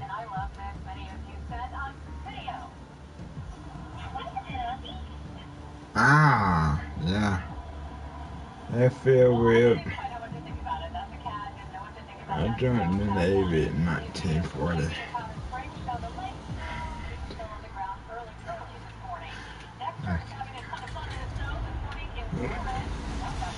Oh, we got a song.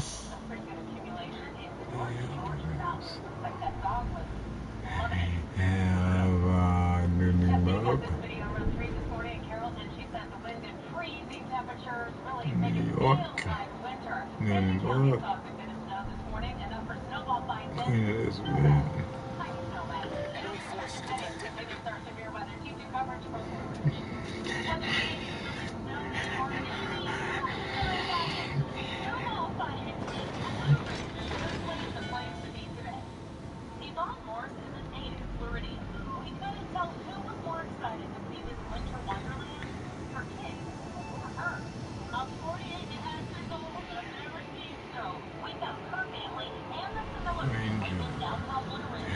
They must have what that is over there.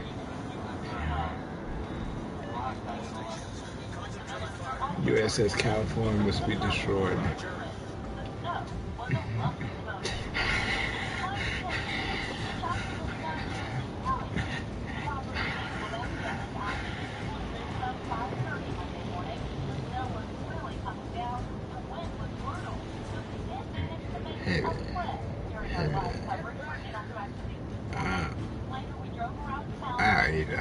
The bombers on us, enemy bombers on us. We're gonna push you at Chuck Norris.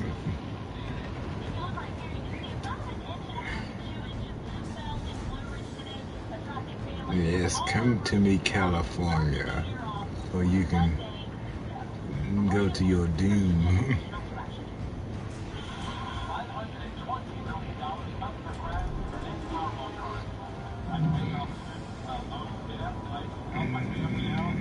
Doom, doom. Go booty wake yourself. I have found my target. Come here, young California. California.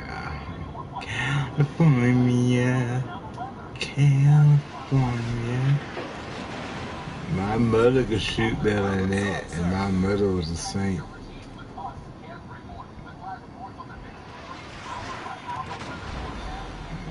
You are a cocksucker, Noxus. Heavy.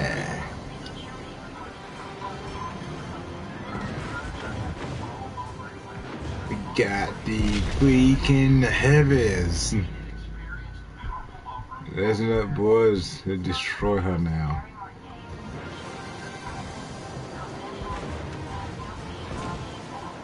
Ramming speed.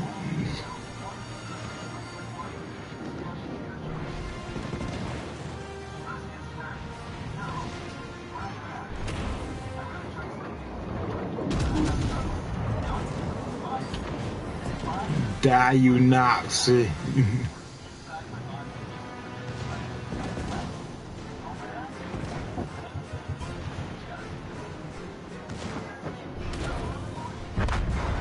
No, Nazi.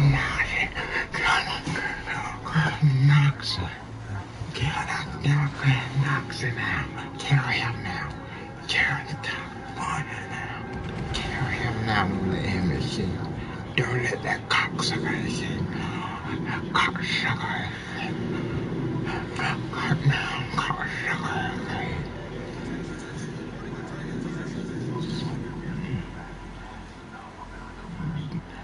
Get back over here, cocksucker, California.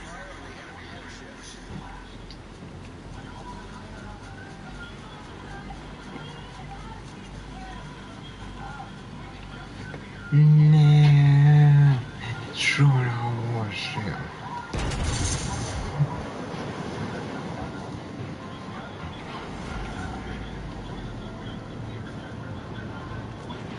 Yo, that cockhead California escape. Or in Texas, cockhead.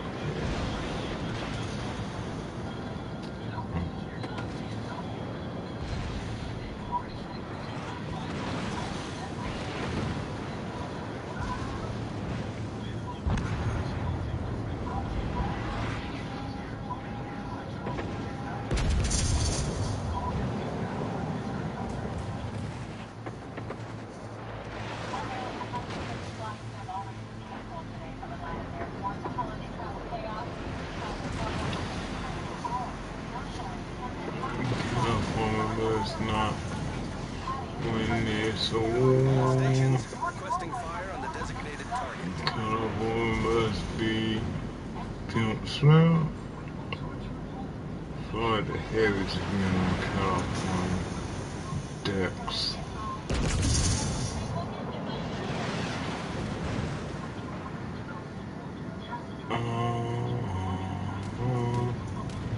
No. Kill California now that hasn't ever gone ship. And then get to Texas afterwards. Reporting the target position.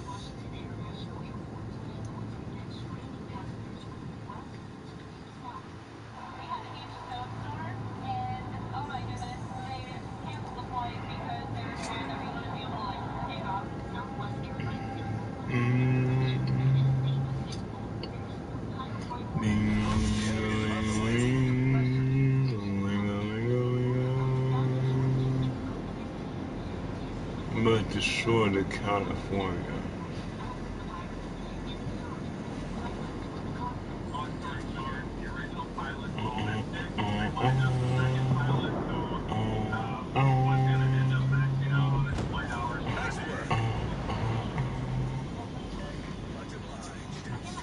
We must get to Texas now. And one or two cruisers over there. All stations requesting fire on the designated target.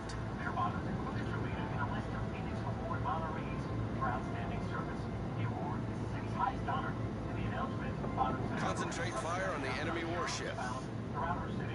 who have made Atlanta the shining city upon a hill. That's certainly responded to the awards and intervened and informed and enlightened in a way that connected with the masses as in the Nazi cruiser must die. There we go. Now let's get to Texas.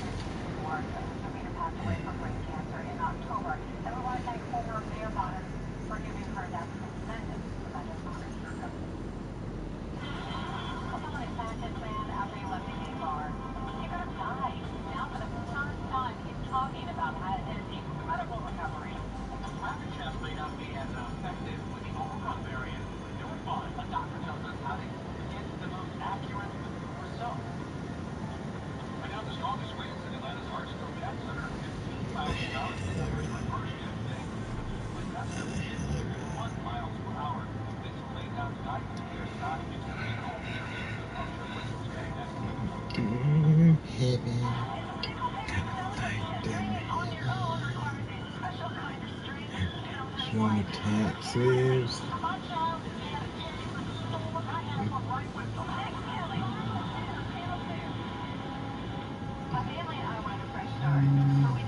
Die, Texas.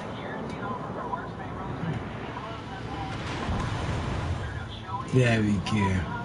Texas has been destroyed. Nice work. Now we must capture. All stations, proceed to capture that area. Capture D by force. And destroy that God-forsaken carrier. All stations, concentrate fire on the target.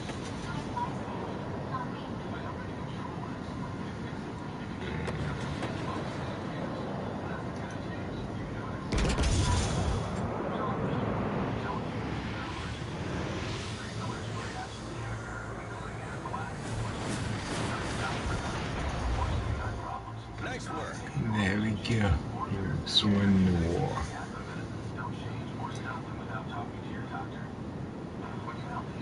Capture that area. Attention, reporting the target position.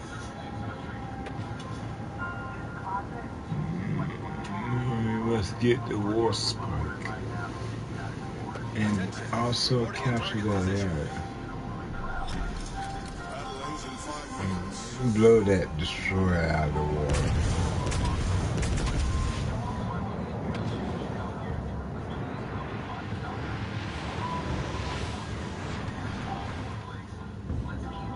Do not let that Nazi escape.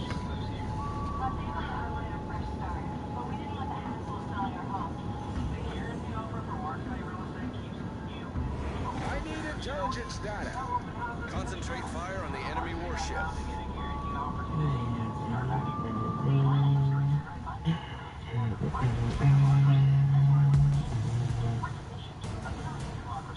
And Knox is cheated. Another team.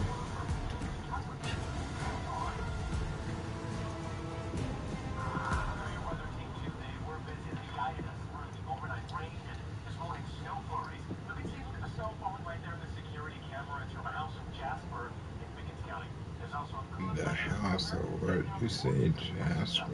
This video comes to us from northern Cherokee County in Nelson, a very small area at the Pickens and Cherokee County line. The house of Nazi. Now we've gotten a lot of great images thanks to you guys throughout the day. See snow layered on this truck back there. This is in Rockmore. Now the snow didn't stick for long, but it's a usual sight for a lot of us.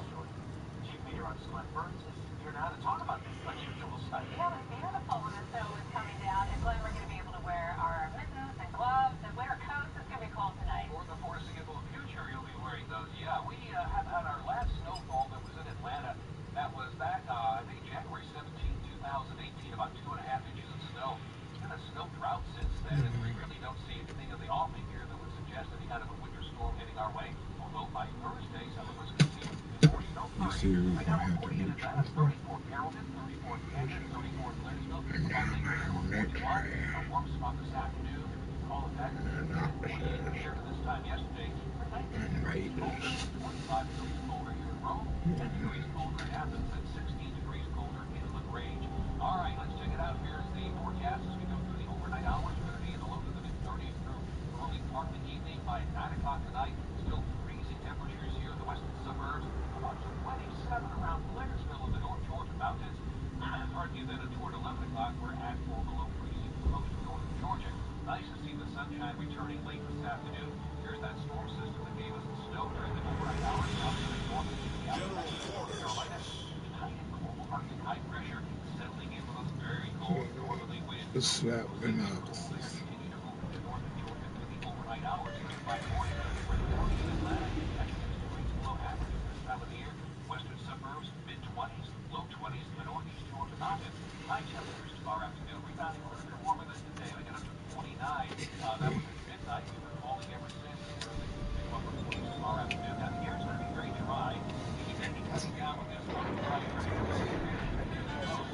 When you keep that air in the port site, how is it going to let us cool down from 5 or 6%? That's enough to deal with the early tragedy. Like a 5-gallon bucket of water put in some place you can't see, that water will evaporate the same amount. Enemy force detected. Right here, we're sitting right off where you're staying. We're sitting right off the staying. The site we're staying today. It's up a little bit right before cold front arrives. That cold front will bring some rain back into northern Georgia as we go through the early morning hours on Thursday, much of the afternoon, and then cold air takes into that storm system. And that is changing over here into that cool wintry mix. The heck, New York must be some.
Problem solved, sir.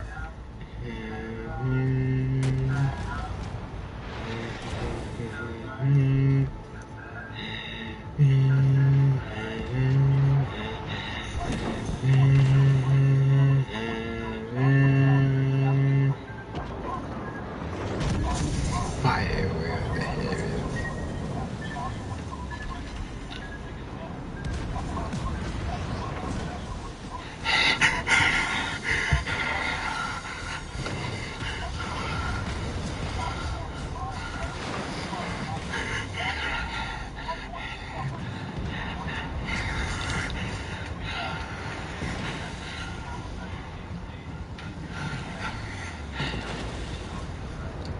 Cast them knocks. Sensors.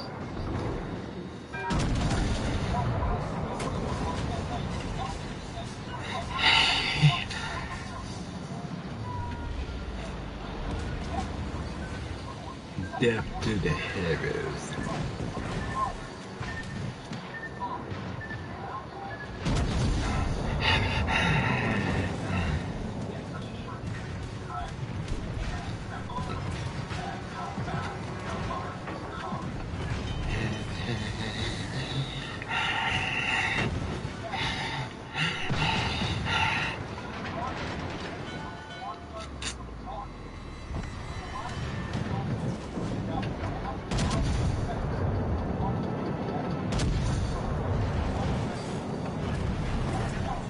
Problem solved, sir.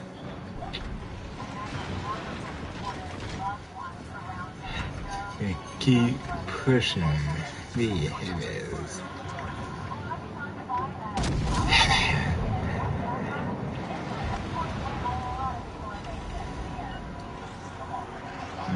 Maxes.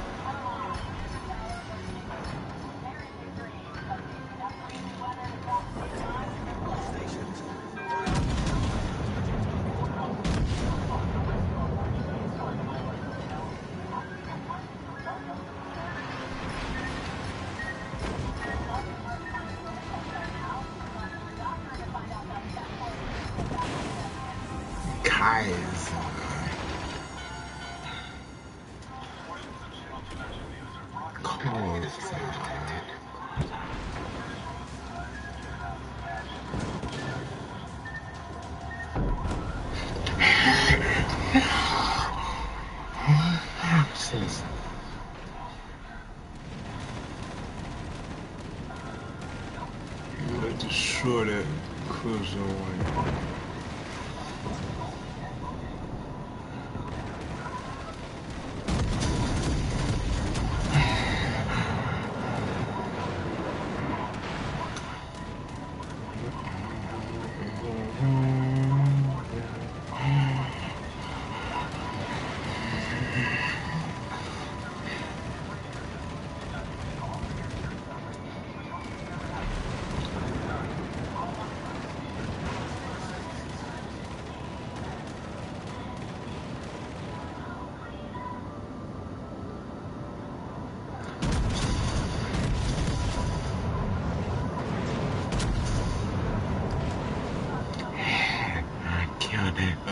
Cruiser Phoenix class.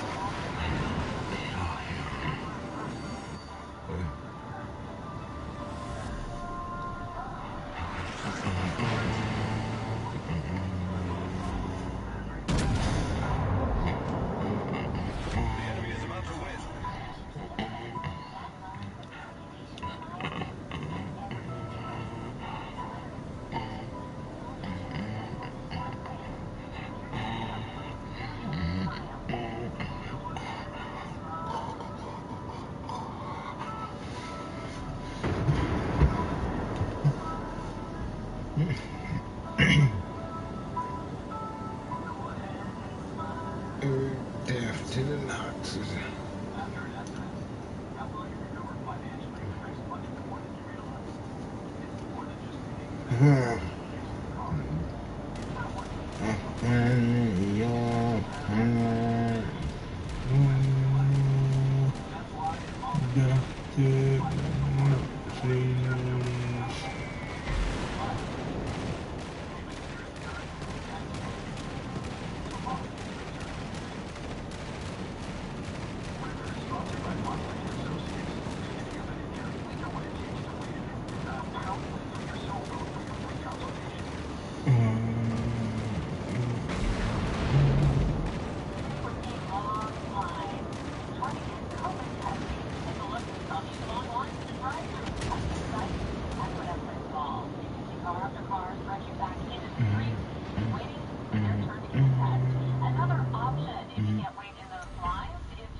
Maybe. Okay, I get what you're saying about following the last question though, but if you got negative tests in the nose and you want the test to be as accurate as possible, is the throat the way to go, or should we just kind of wait to see or what?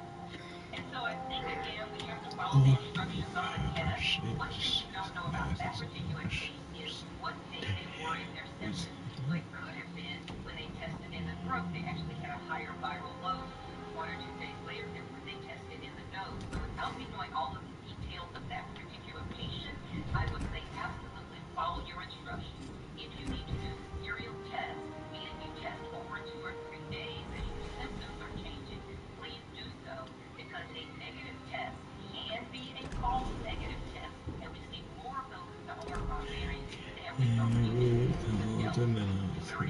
Jane Morgan, Executive Director of the COVID Task Force at FEMA. Thank you.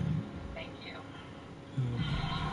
Looking at Grayson in Atlanta right now. These are your temperatures across northern Georgia. I'll take you hour by hour through the forecast tonight. Show you how the temperatures are going to drop in your neighborhood. Coming up. It was once the most popular smartphone on the planet.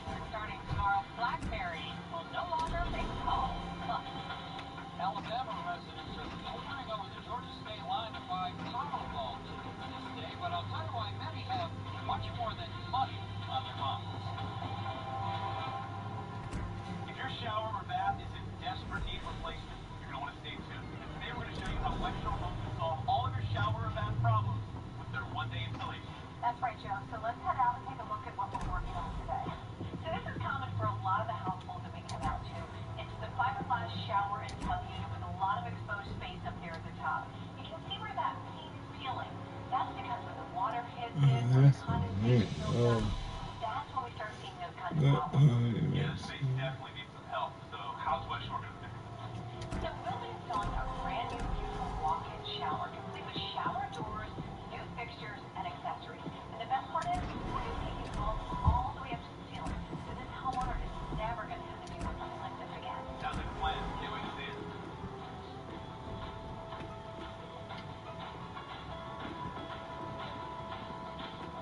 Okay, so the old unit is out. The space is cleaned and ready for a brand new West Shore Home walk-in shower.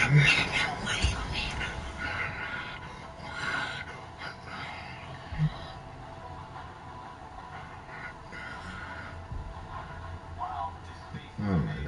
Check it out. They have new slick shower doors. They have brand new chrome accessories. Alright. I'm gonna have to kill this one.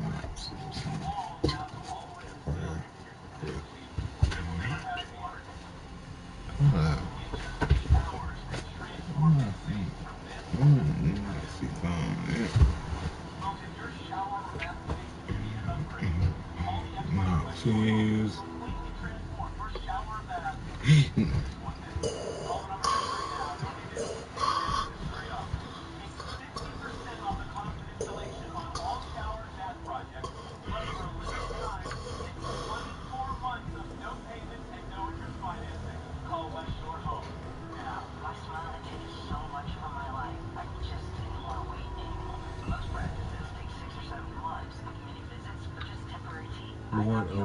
Warship Legends update DC.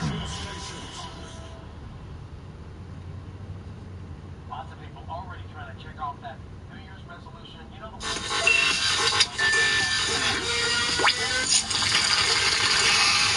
Oh, yeah! Hello, I'm Zarkoon, and this is World of Warship's Legends. In the patch notes for the November 2021 update, we were told that this end-of-the-year update cycle would be in 2 parts. But what we weren't told is that a significant amount of content is coming in the second of these 2 parts. It's not as much content as the content contained in the first part of this update, but the new additions to the game are quite significant.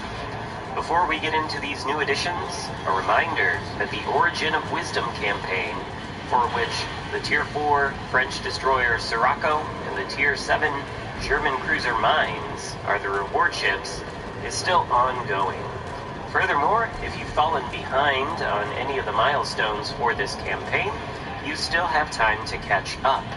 All your uncompleted missions should still be there for you to complete, and so you can get to work on those if you've lagged behind. But we've already spoken extensively about this ongoing campaign, so let's move on to the new content.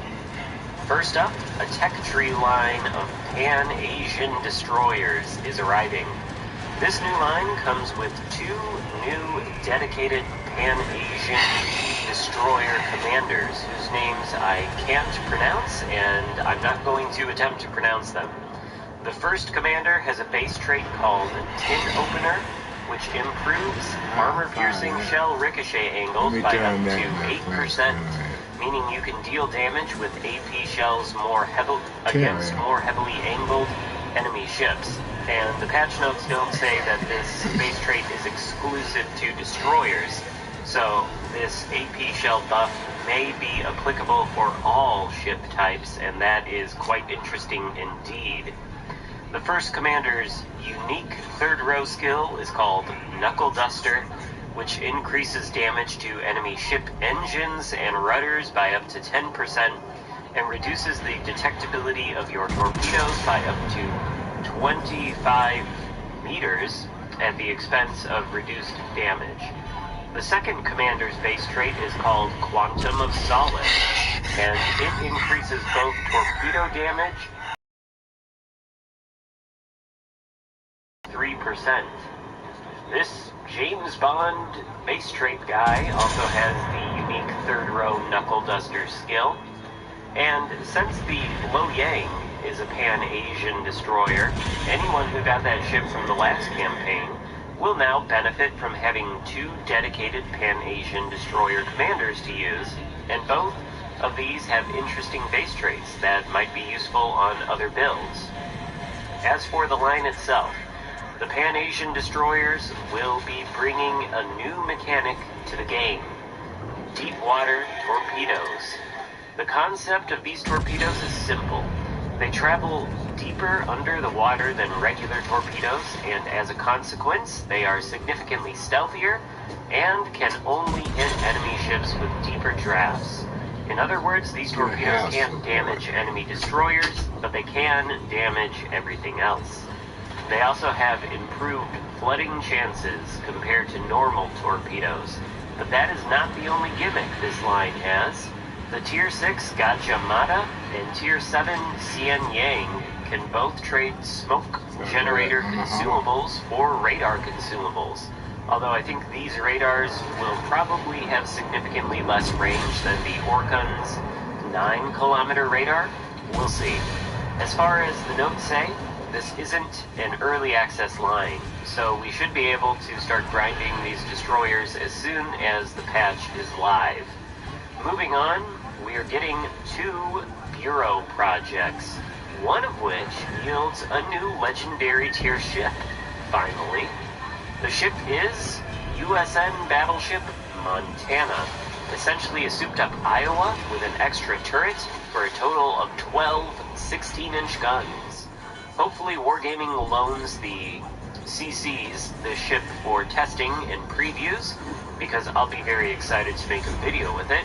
But the second Bureau project is called the Dragon Fleet Project. It does not yield a new ship, but it can be boosted by the new Pan-Asian destroyer line, and instead of yielding a legendary tier ship, it yields commander progression resources, which are some of the scarcest resources in the game, so it may potentially help you build up your commanders, and I can't really call that disappointing. As for the rest of the new content, there's not much, but it's still significant.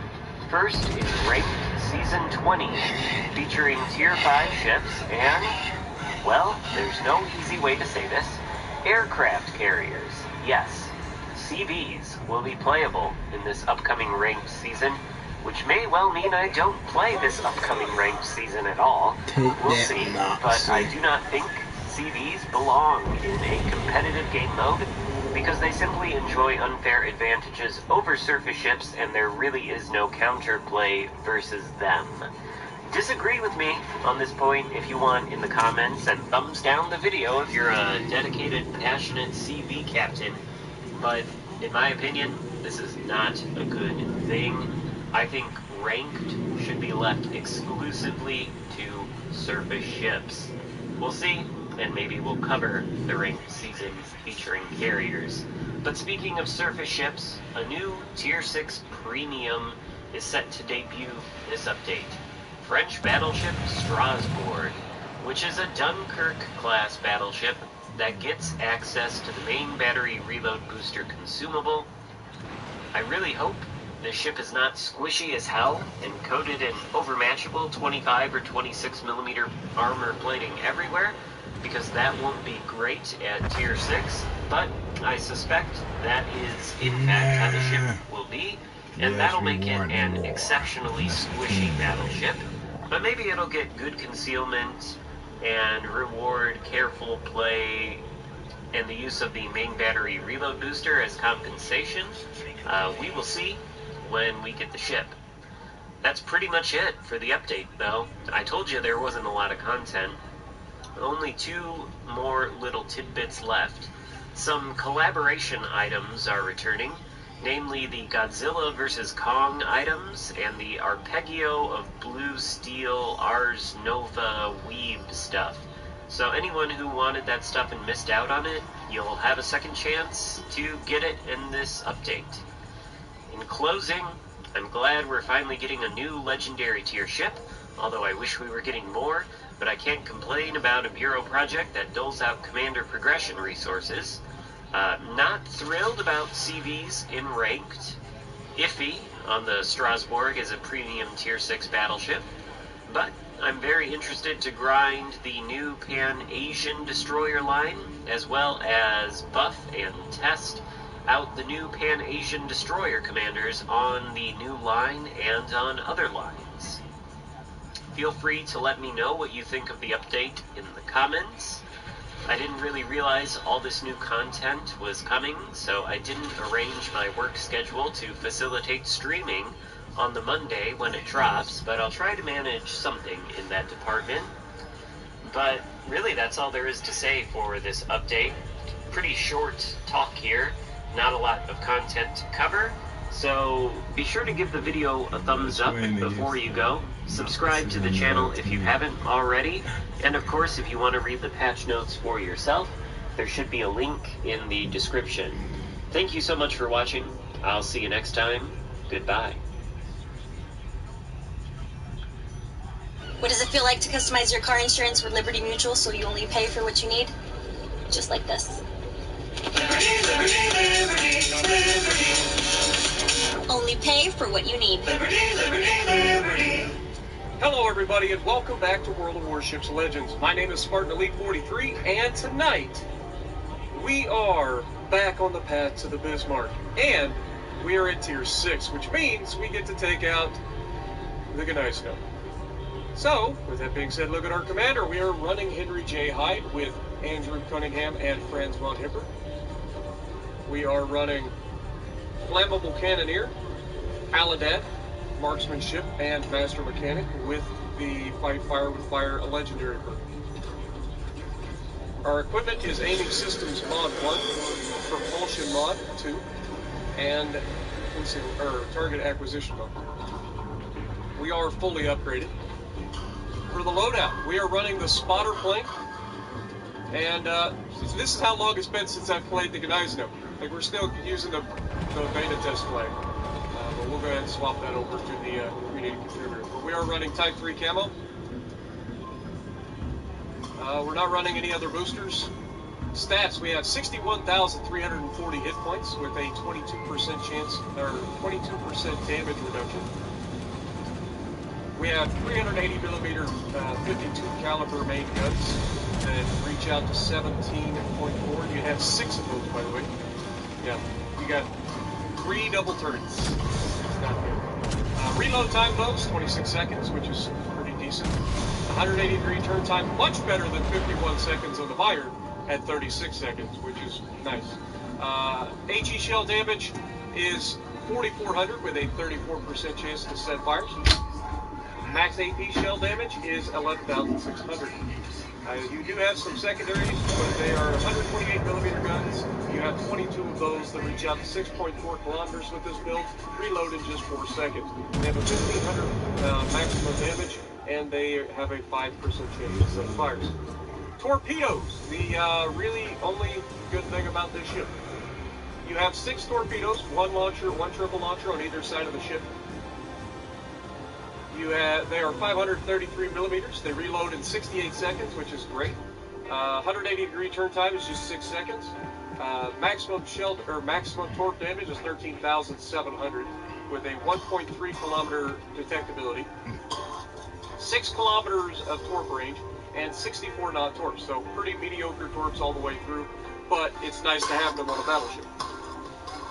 AA defense, you have 20 millimeter flex Willings. You have 24 of those that do 50 damage per second, reach out to 2 kilometers. Then you have 20 millimeter flex Veerlings that you have 28 of that do 42 damage per second and reach out to 2 kilometers. Then you have 37 millimeter flak that you have 12 of. They do 62 damage per second and they reach out to 3.5 kilometers. And then you have the 128 millimeter secondaries that you have 22 of, do 136 damage per second and reach out to 5.2. Maneuverability, another high point of this ship. It is very fast for a battleship at 32 knots top speed. Turning circle radius is not that bad, but not great at 830 meters. It's not quite as bad as the Iowa, but it's right there in the wheelhouse.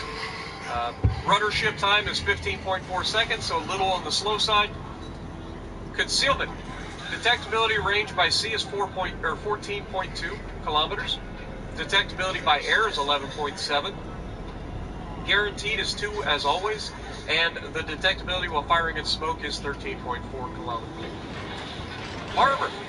Once again, it's a German battleship, so it's got very good armor. It has 70 millimeters of belt armor all the way up to the bow, meaning nothing can overmatch at the belt. Period. Nothing. Yami, nothing. So nothing overmatches this thing at the belt through the bow. However, if they aim high, you can get overmatched. If they aim lower, they can potentially get to the bottom.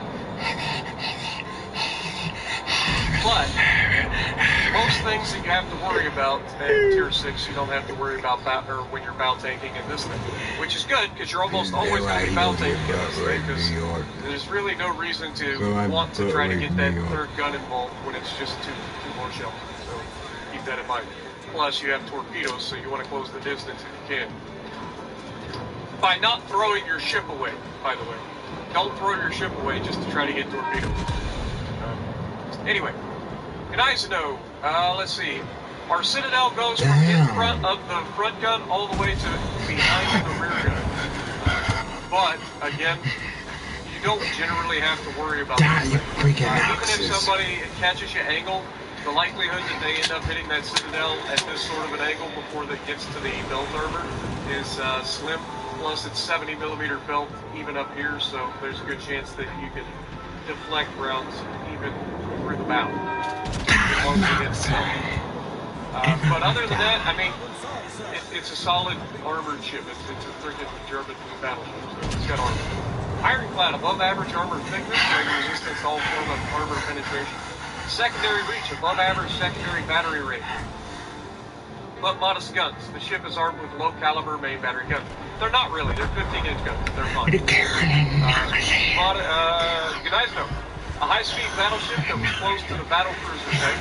Under the rearmament project, she was equipped with 380 millimeter guns that enabled her to fight off larger contemporary ships.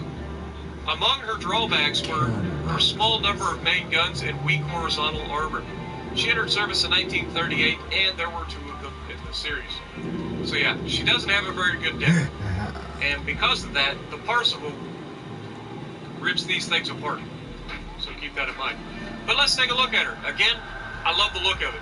It's a good looking ship. It really is. It's got good lines. It doesn't sit super high out of the water. Like, I do like this ship. Other than playing it. I don't like to play it at all. But we'll go over that.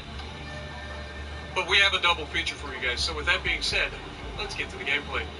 Alrighty, so we are going to be on Sea of Fortune. And this first match, yes, by the way, we are going to have 2 matches. Well, kind of, but you'll see. This first match is going to showcase the strengths, the weaknesses of the ship. And it's going to be one of those matches where you kind of wish you were able to do more, but because of the way everything develops, I just couldn't. You have to bide your time sometimes. And that's one of the first things that you're going to have to learn as a German battleship. As much as I would love to just sail straight in this thing and torp things, it doesn't always work out. Because if you do that, more often than not, you're going to be dead very quickly. And that's no good for nobody.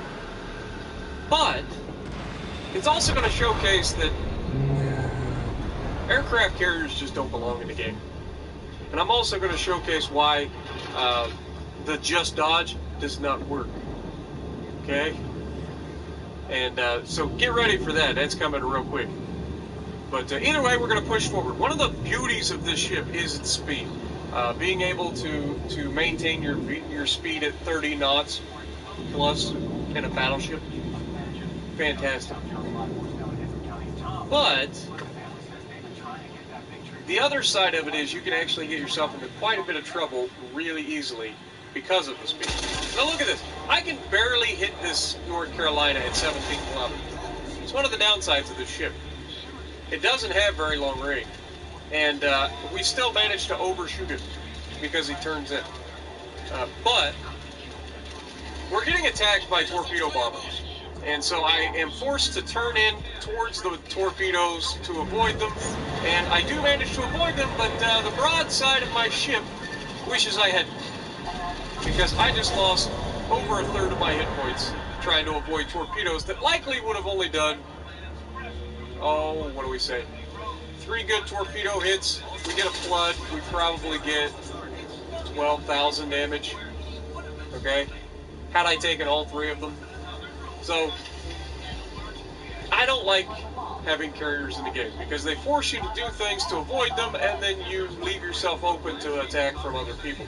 Going broadside on in front of 2 battleships, probably not the best play. Now, obviously, we saw the Asashio up here in the gap, and we're gonna attack the Asashio. We get an absolutely amazing RNG roll there. Remember, we only have 4 guns over the front. We just hit that destroyer with 3 of them. That's fantastic for a German battleship. It's fantastic for just about any ship, but that's specifically for a German battleship.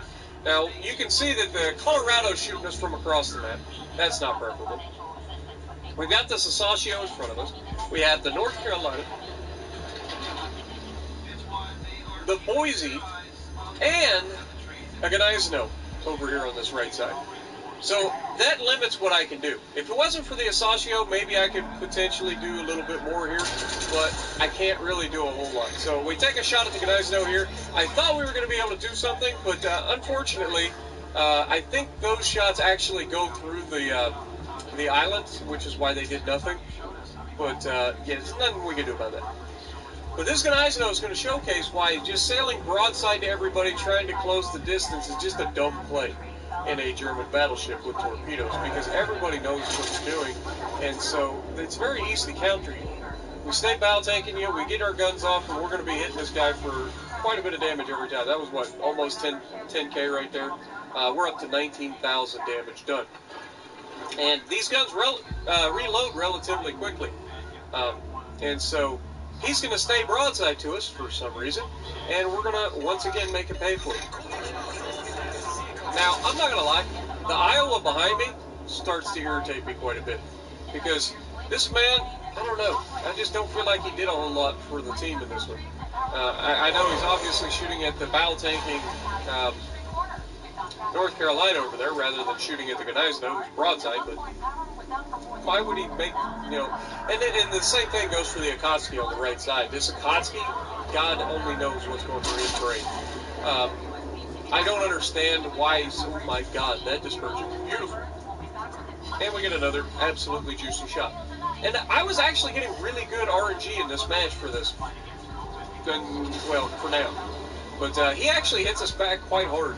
And then he does, you know, something a little strange. He actually starts loading the HE, which I don't actually have a problem with in this case, because I am mostly bow tanking it. But Asashio gets spotted. We reach out and touch him.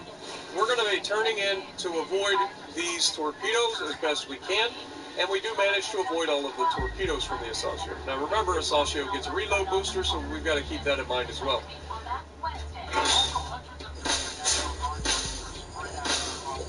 Here's to taking the leap, from dreaming of that first guitar, to the moment it's finally in your hands. We've got to keep that in mind as well. But I've taken over half of this guy's health already.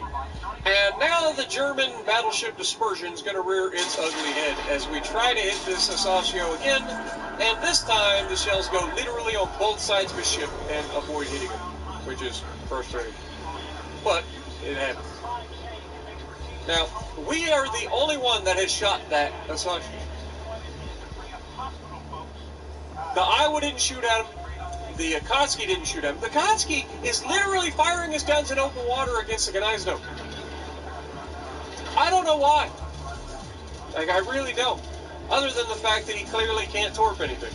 Because, you know, an Akatsuki has amazing concealment and fast reloading torpedo tubes.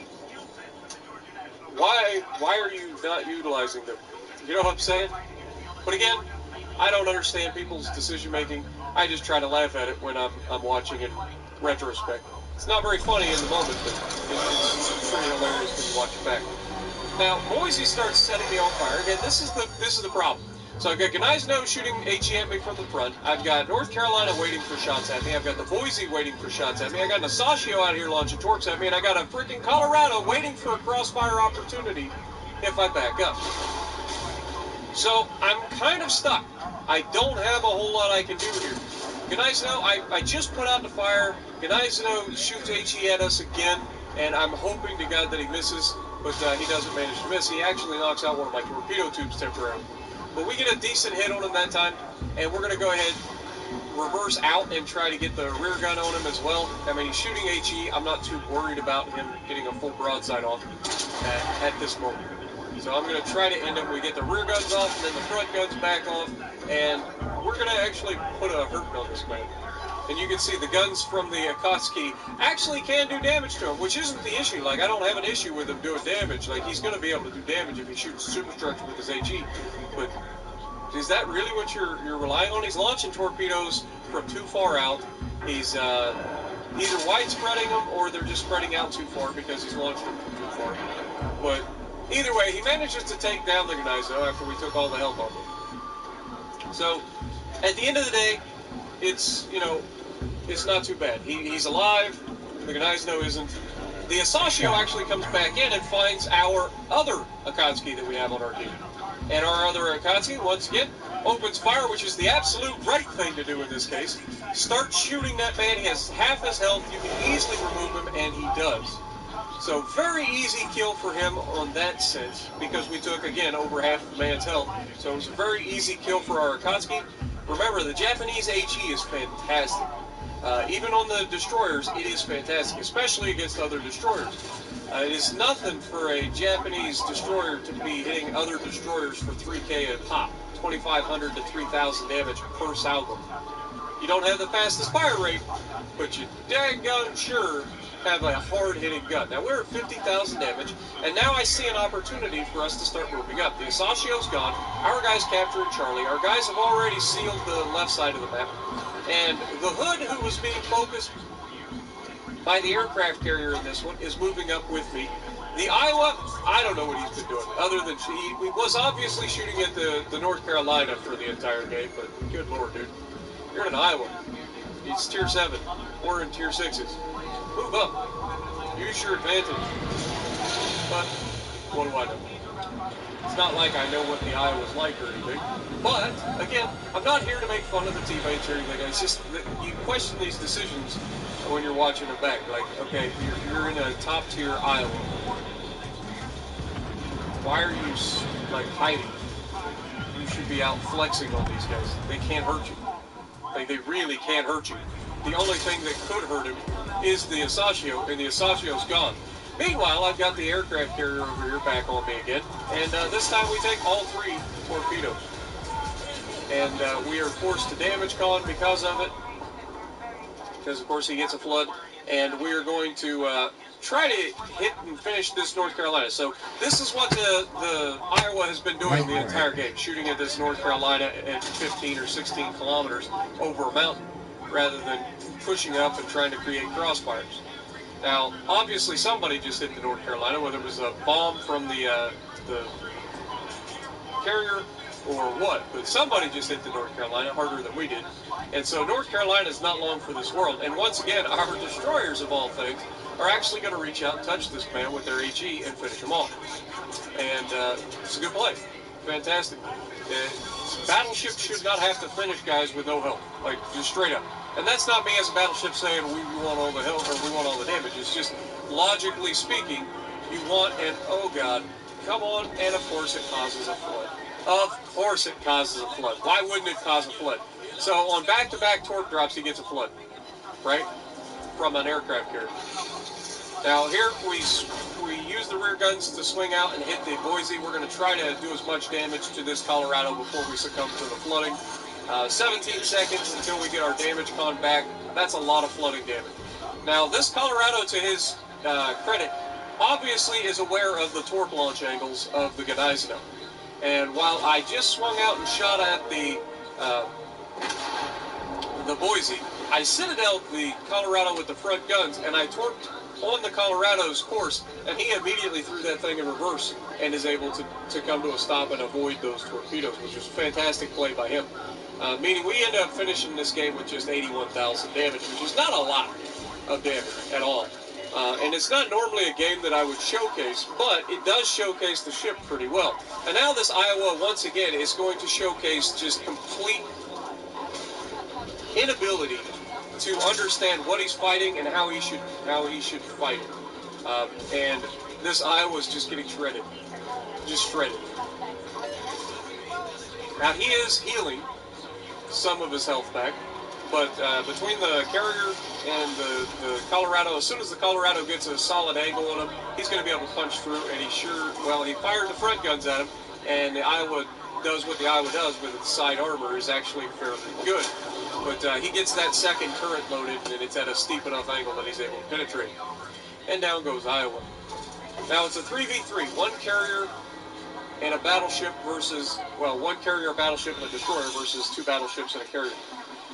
Our destroyer easily wins this fight, like any day of the week, if he knows what he's doing. But first thing to show that he doesn't know what he's doing is he's running around without a camo. Like, why? You're a tier 6 in a destroyer. Of all the things, like at minimum, you should run a camo that gives you extra concealment. Like that is your biggest strength, is your concealment. But it doesn't matter. He's able to help finish off the Colorado, and we have a 3-cap advantage, and the time is about over in this match. There's only one carrier to go, and so this one's over. There's not a whole lot more we can say about it. But I think this one really did showcase pretty well about how you can't always just rush up in a German battleship, as much as you might want to, especially one with torpedoes. As much as you might want to close the distance and get off, right up in there. Like, you're going to get focused, you're going to get removed very quickly. While they are tanky, you can't angle against everybody at the same time. So keep that in mind when you're in these ships. Now in the next match, we're going to showcase what happens when you are capable of rushing in on a target. The German torpedo battleships, whether it be Tirpitz, especially Tirpitz, but Tirpitz, Gneisenau, Scharnhorst, very, Odin as well, very good at 1v1 situation. Now we end up second on the team. The Akatsuki that lived is top of the leaderboard, got 2 kills, so... Hi there. It's true. J.R. Ewing made me rich. Back in 1982, I had a choice to make.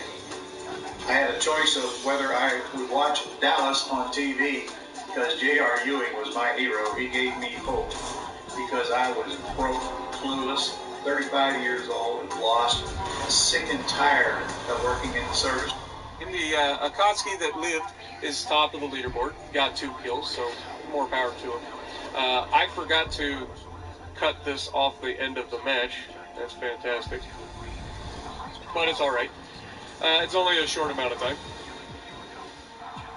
And then we get put in a, tier 7 match, 3v3, 1 tier 6 per team, and 2 tier 7s on North. And I actually started salivating. First of all, I hate getting put in these matches. Like this bullcrap with the people who have crossplay turned off. I've said it before, I'll say it again. It's a waste of any normal player's time to play in these matches. It's bullcrap. I don't want to play in these matches. I should not have to be forced to play with people who turn crossplay off. If they turn crossplay off, Make them wait in queue for 10 years until they get a match with other people who have crossplay turned off. Don't bring regular players into these matches. This is bullcrap. I hate it. But that being said, I'm in a Gneiss though, and it's actually like the perfect ship to go into these matches with. I'm not scared at all. At all. Against an Iowa, a Richelieu, and a Nelson. So, we're going to showcase just how strong this thing is in a 1v1 situation. Its speed is very, very good. It can close the distance. It's got torpedoes. It's fantastic at closing in and dealing with a single ship. Okay? So that's what we're going to showcase in this one. And unfortunately, we are going to run into a Tier 7 right off the bat, and it is the Tier 7 that is most suited to absolutely pummeling us. And it's not the Iowa. So there you go. It's the Richelieu. We're going to run into the Richelieu right off the bat. And the Richelieu's got the same idea I have, whereas we need to get into this base, get a cap as quickly as possible, and try to force the issue. Now, I've said it many, many times. I am not afraid to fight anybody 1v1. Battleships especially. Like battleship versus battleship, I'll take that fight all day, every day, and twice on Sunday. Now, I just fired at the Nelson. We should hopefully get a little bit of damage off the Nelson, but it's not going to be as good as I thought it was going to be. Just a single penetration and an overpin for just under 5K. But this Richelieu is put himself in a position where it's unique for me because I can get both sets of torpedoes off on him as I approach this man. Now, obviously, we get spotted, but there's nothing he can do at this point. He's committed. And he gets the absolute best RNG I have ever seen on every shot that this man fires out of his front gun. Did you see those railguns? Those railguns pummeled me. That being said, I get my first torpedo hit on him. And he is forced to try to ram me here. That's what he's trying to do. Now, I'm going to turn all the way inside to try to get my torpedoes off, and we are going to get all three of our torpedoes right into the bow of that ship. And we managed to take most of his health. Only reason he survived is because damage saturation through the bow of the ship. Taking 3 torpedoes into the bow is going to give you some damage saturation. But rather than continue to turn and face this man 1v1 after he just showed me that he's got the most godly dispersion on the planet, I'm going to concede the initial engagement as a trade. All right, I traded 2/3 of my health. I took most of his health. Okay, I have 5 heals. So if I can just buy some time, I can get a lot of health back. Not that big a deal. So now Nelson out here is fighting our guy over the middle. So why worry about the Richelieu when I can shoot the Nelson? Now look at this RNG. Like, that shot is beautiful. And we get a good result out of it. Hitting him with 3 out of 4 shells and doing a significant amount of damage. He shoots at us with armor piercing, which is unusual out of a Nelson, but I'll take it because A, his dispersion was god-awful, and B, it's just AT. Like, if he had shot AG, I would have been in trouble, but he didn't. Now, I'm trying to hit his bow plating towards the rear of the bow plating to try to get citadels on the Nelson, and unfortunately, I wasn't able to pull it off. Now, we shoot the rear guns at him just before we go behind the island. We get another overpin on him, unfortunately, but he starts shooting back at our teammate, and that is going to finish him off. Monarch is able to finish him off, no problem. But because he was trying to run away and I was in a place to attack him, he had no way to avoid anything. Like, he couldn't angle against me and the Monarch. And the only real strength of the Nelson when it comes to armor is its belt armor. If you shoot at the belt, you're likely to bounce or shatter with most ships. You want to catch them while they're angled with their bow. You can overmatch their bow with anything that I believe they only have like 22 millimeters or maybe less of bow plating. Like, I know that they can be overmatched by a lot of them. So Nelson's bow, very, very weak.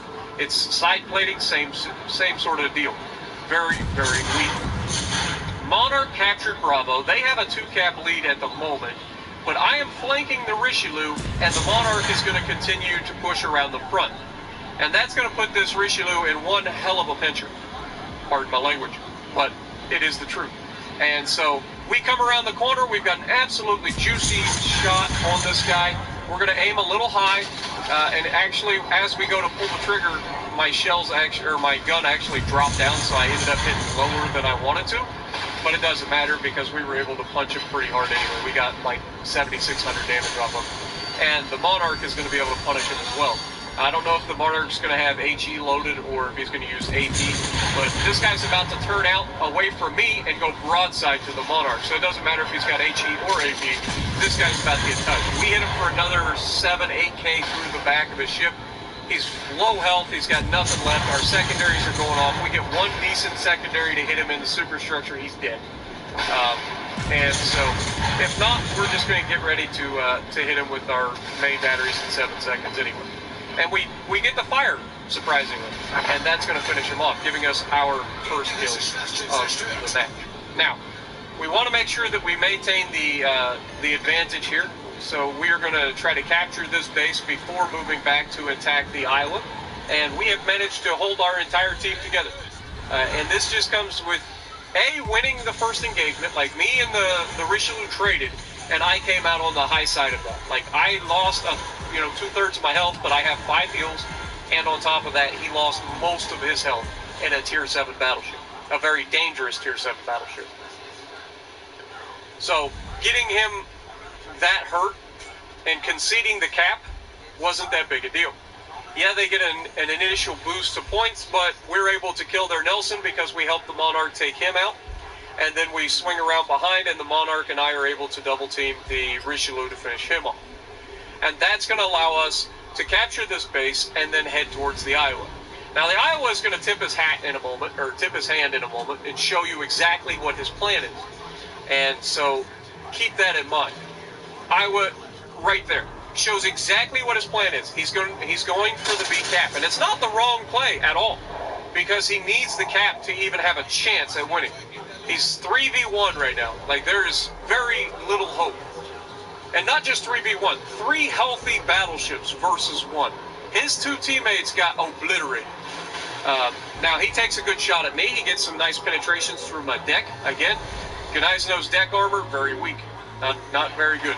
So he gets some very nice penetrations, whether it's the superstructure or the deck. Either way, he gets a good shot into it.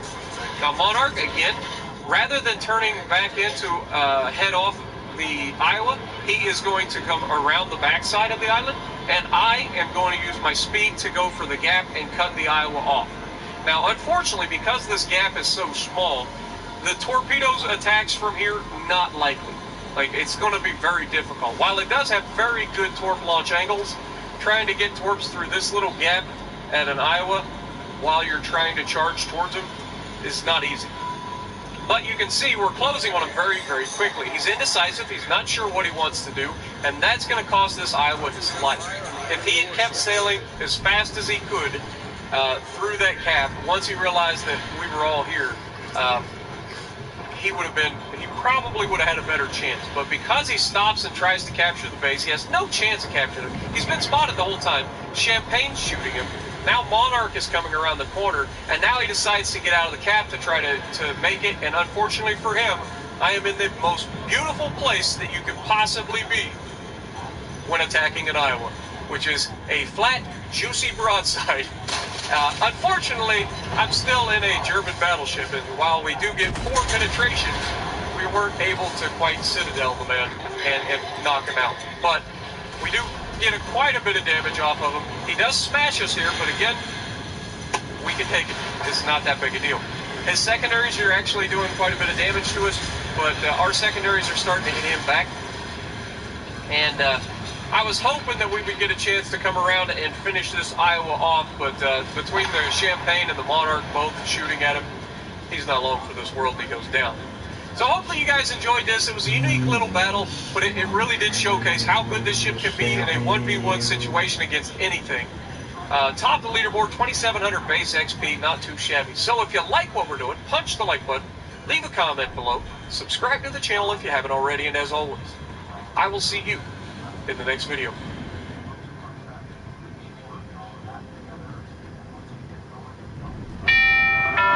What can can give you a competitive edge in today's red-hot housing market? Rocket can. Go to rocketmortgage.com. Rocket. Call for cost information and conditions. Equal housing lender. Licensed in all 50 states. NMLSConsumerAccess.org. Number 33.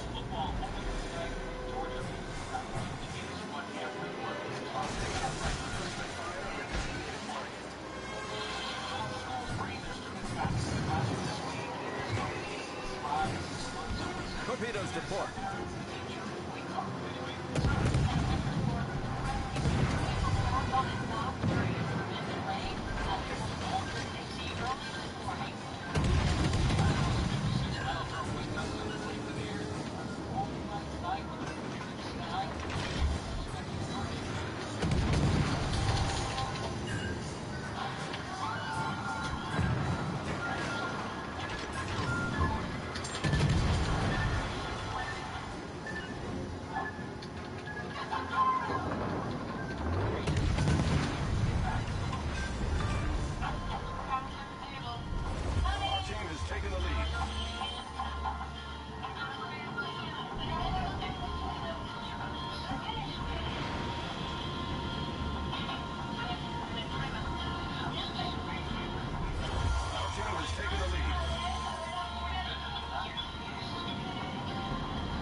Generator started.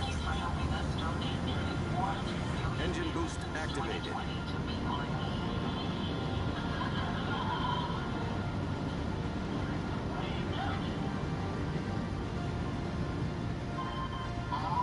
Get ready to add a little pop to your golf. With my Cindy Crawford Colors collection, everyone's to go. New eye-catching colors across an incredible Smoke screen. Concentrate fire on the enemy warship. Make it bold. Make it fun. Make it yours. Beautiful pieces you can design and tie your room around. So get creative with color. And do it all at Problem solved, sir. Come see what's new for my Cindy Crawford Colors collection at Rooms to Go. Powering tomorrow with today. Georgia Power is investing in infrastructure to ensure a more renewable power grid, creating a balanced mix of hydro, solar, and nuclear energy, and installing high-speed EV charging stations across the state, giving Georgia's drivers confidence to go electric. Because we know the carbon-free energy Georgia needs to prosper tomorrow will come from the tireless energy we put in our communities today. Georgia Power. Powering tomorrow today.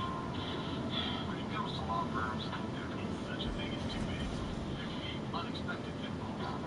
There's also too small, where there's not enough resources to give your faith the attention you deserve. When you've been injured, you need a law firm that's just right for you. So you can sit back comfortably, knowing your case is getting the attention it needs. We're modeling injury attorneys. Not too big, not too small, just right for you.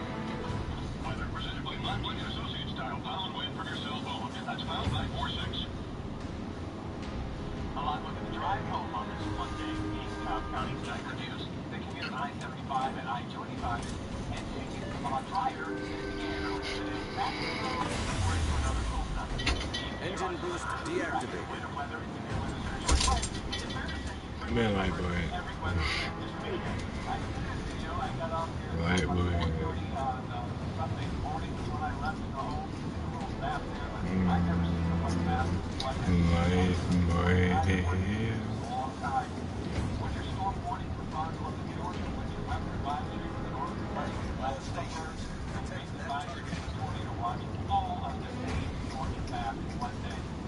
Roger.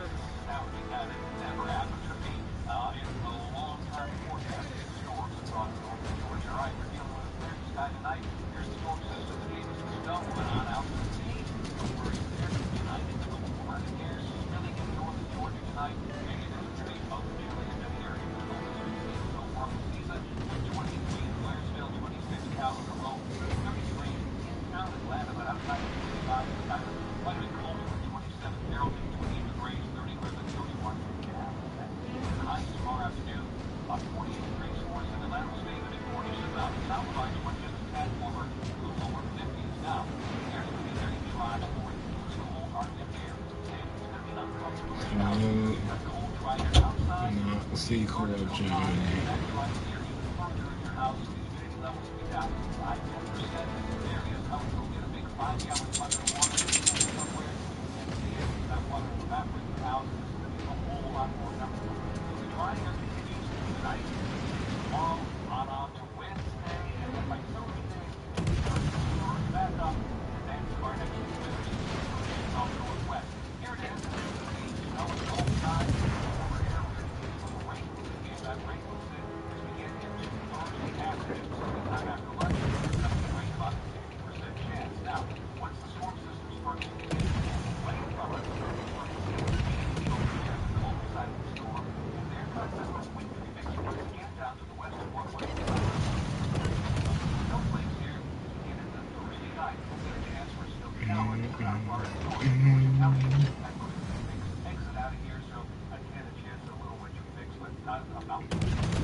People won't slap the Nazis.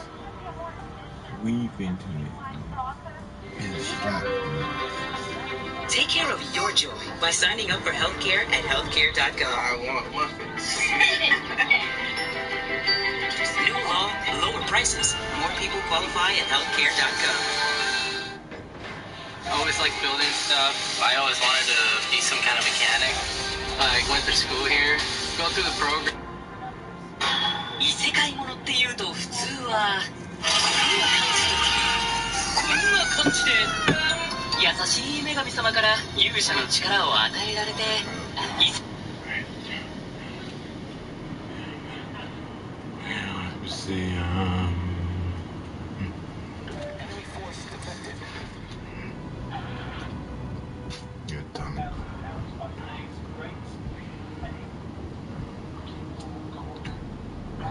Holy God, they got more destroyers than they did.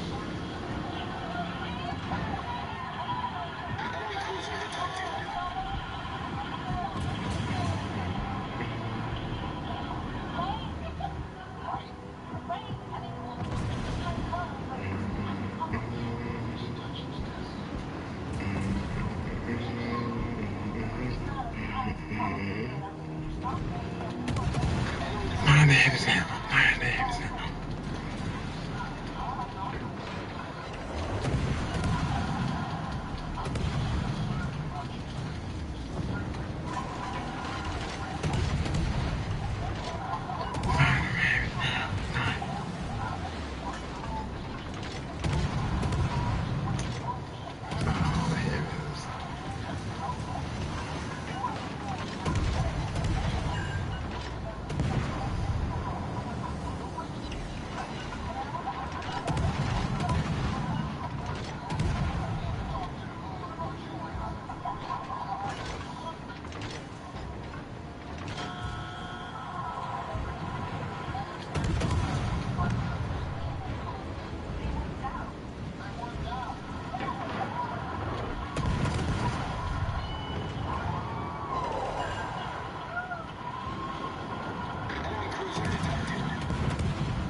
Torpedoes, direct front.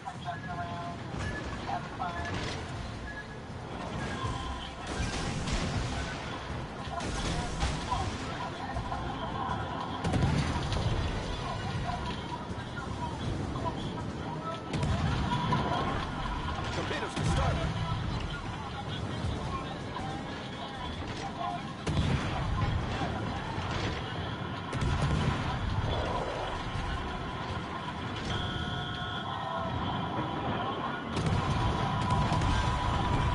She missed.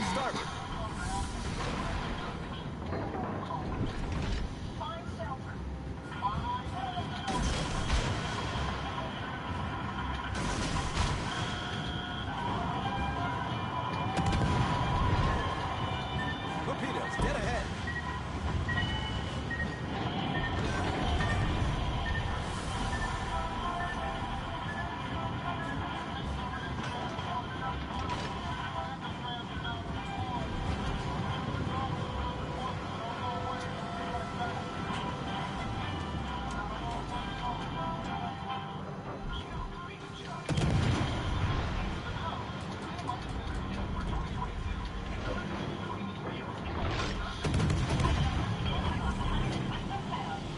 Smoke generator started.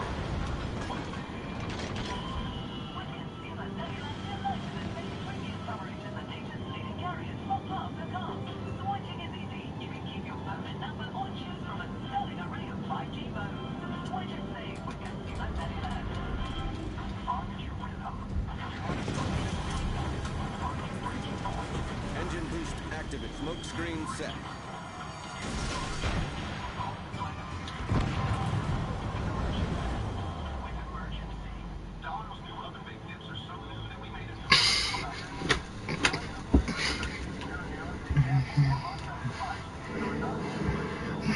Maxes.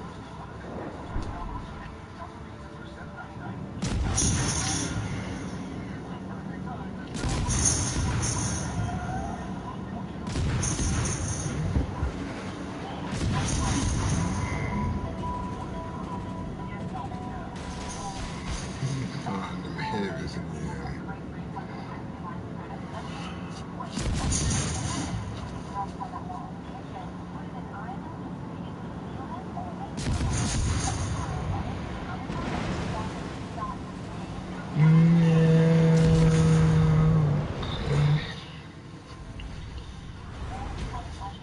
Nazis on that team.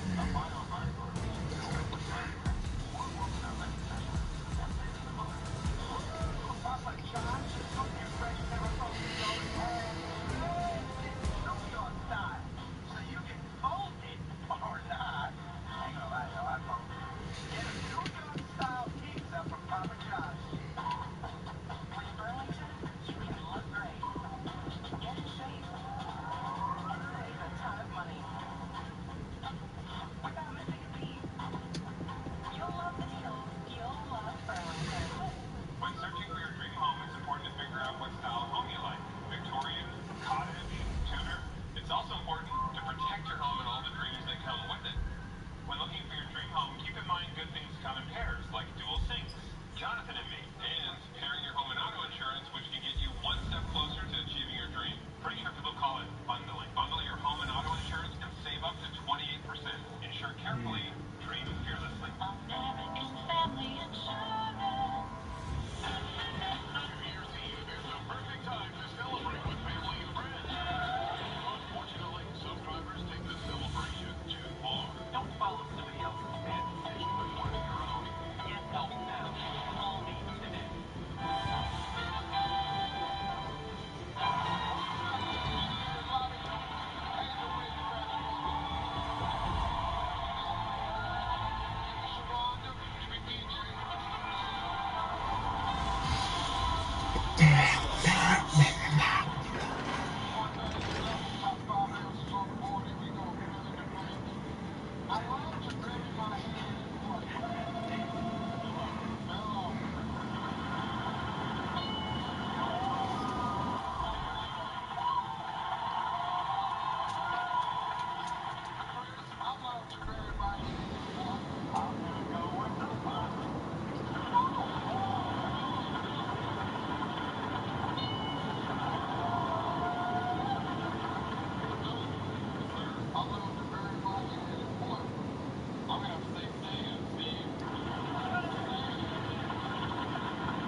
Smoke screen set.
Kill that Nazi destroyer.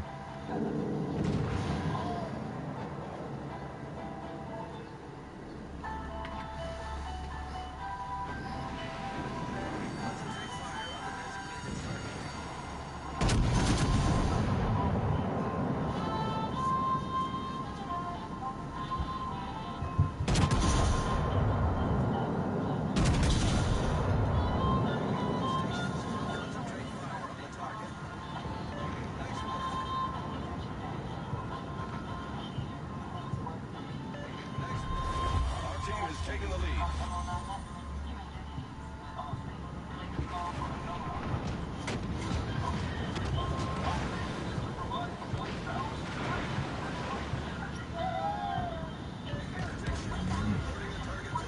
Attention to the target locks in position. This fight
kill the Nazis and attack that base and conquer.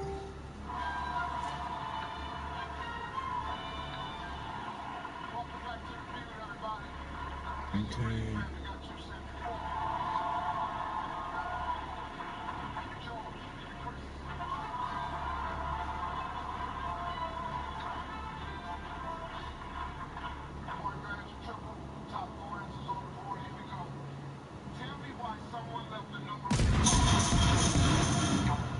To hell with Georgia.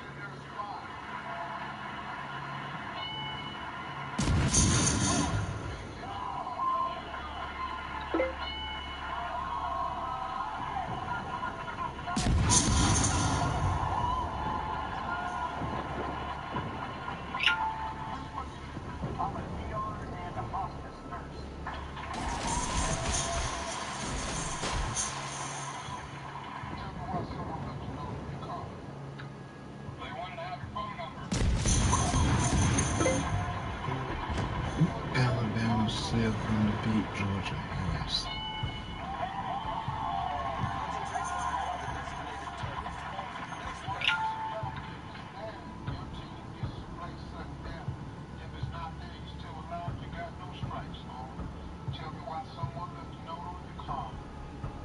Good show. Because you owe him some money?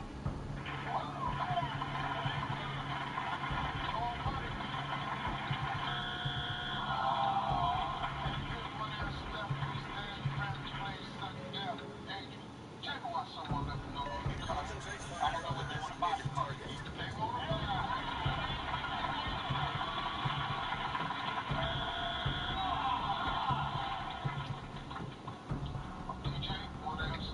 Alabama's fifth on the beat Georgia ass.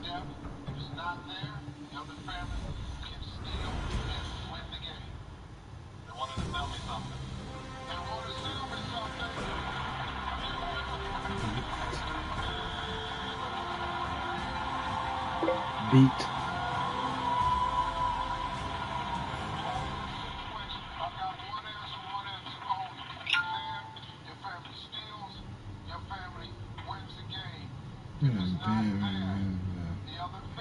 Them dogs.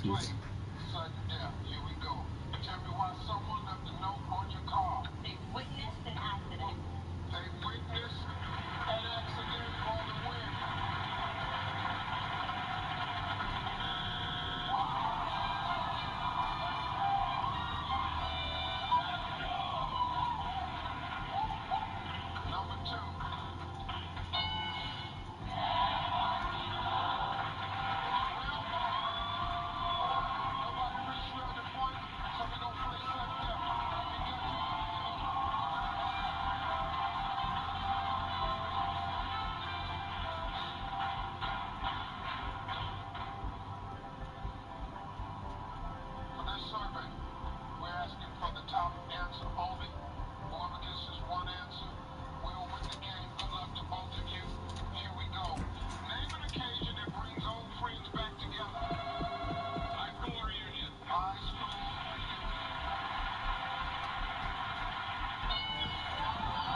For the outpouring of Lewisburg, and if they disobey God, they Y reciban instrucciones para tramitar su asilo. but there aren't. Should invade Ukraine have any teeth at all? I mean, I guess if they do invade, then the answer is clearly no. But do you think it will alter Putin's plan?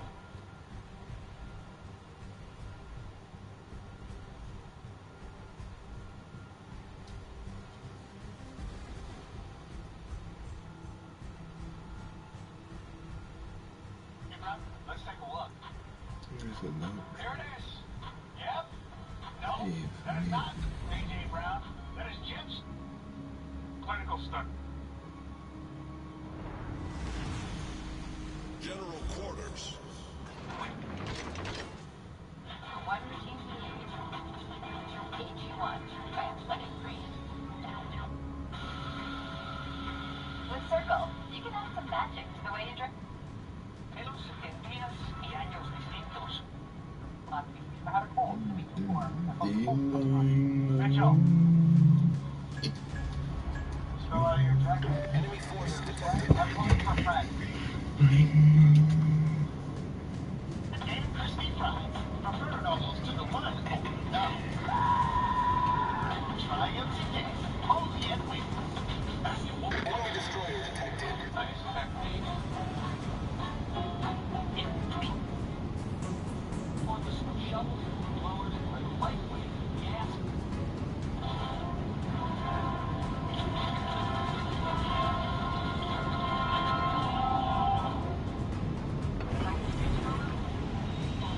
Smoke generator started.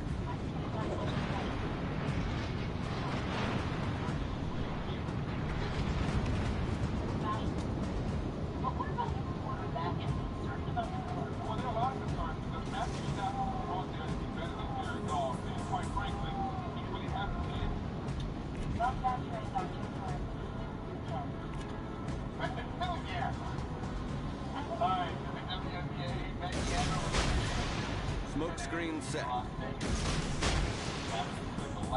Oh God.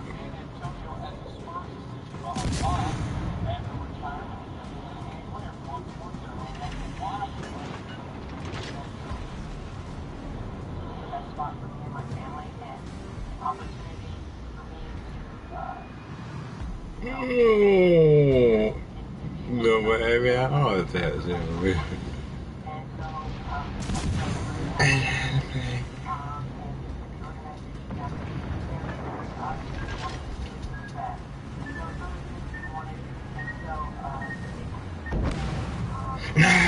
Get on the boxes.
Find them heavies again.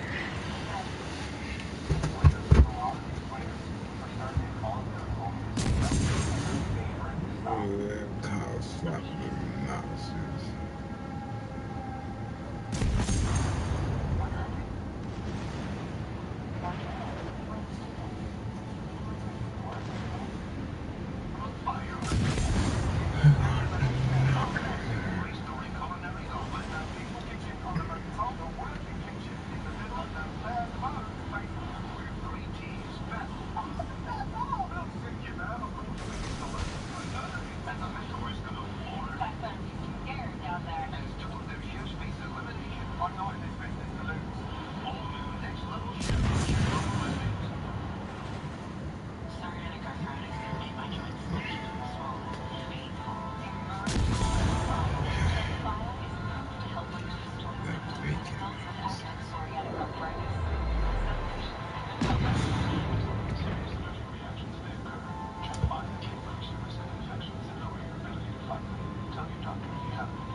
Campfires, what alcoholistic parties are like nowadays. We also touch See, sensors.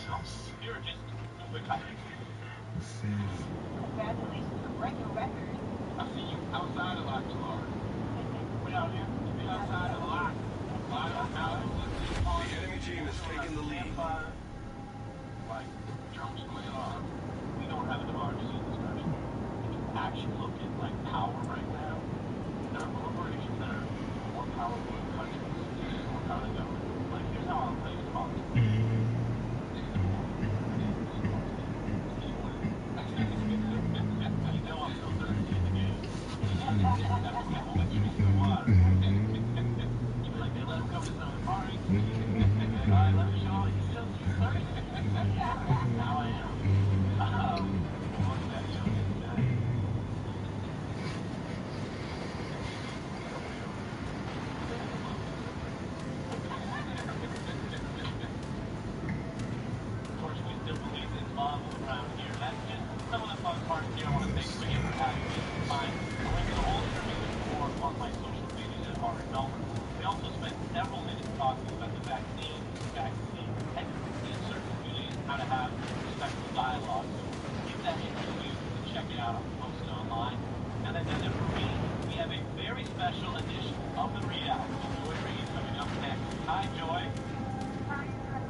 Japanese heavies on her decks.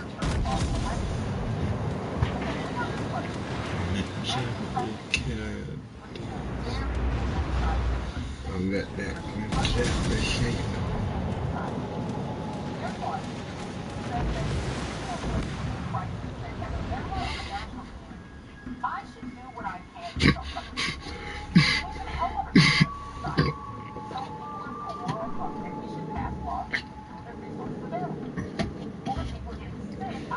No, you Nazi on the other team.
was or that they were actually real.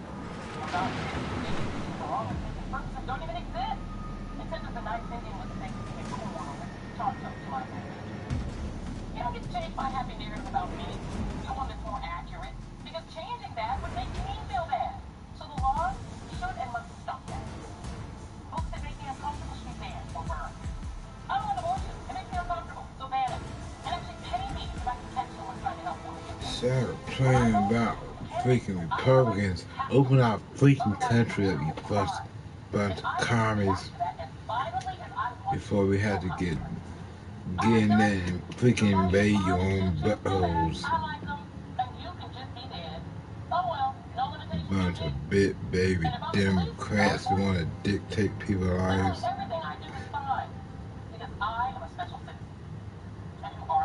And you're gonna want to say in this country, open this country up before I freaking come up there to Washington D.C. and put my foot up some far left commies' asses. That's a say so you guys do right now before you see my foot up your butt, you freaking Nazi level. Hate Nazi levels. If anything I hate more than anything, it got to be the Nazis.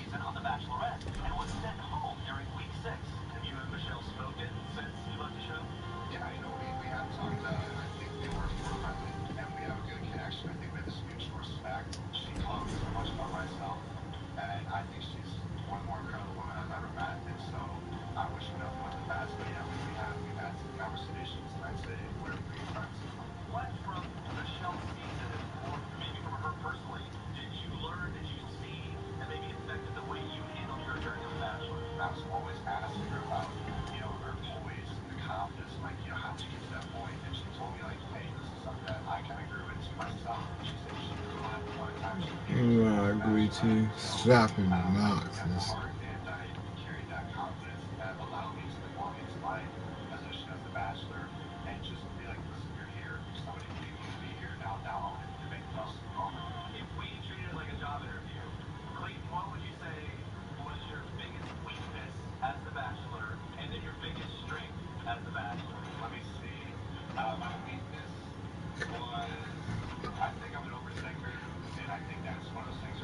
I need to be the next commander-in-chief for this nation. Home screen. War Thunder World Kick 10's your butts. button.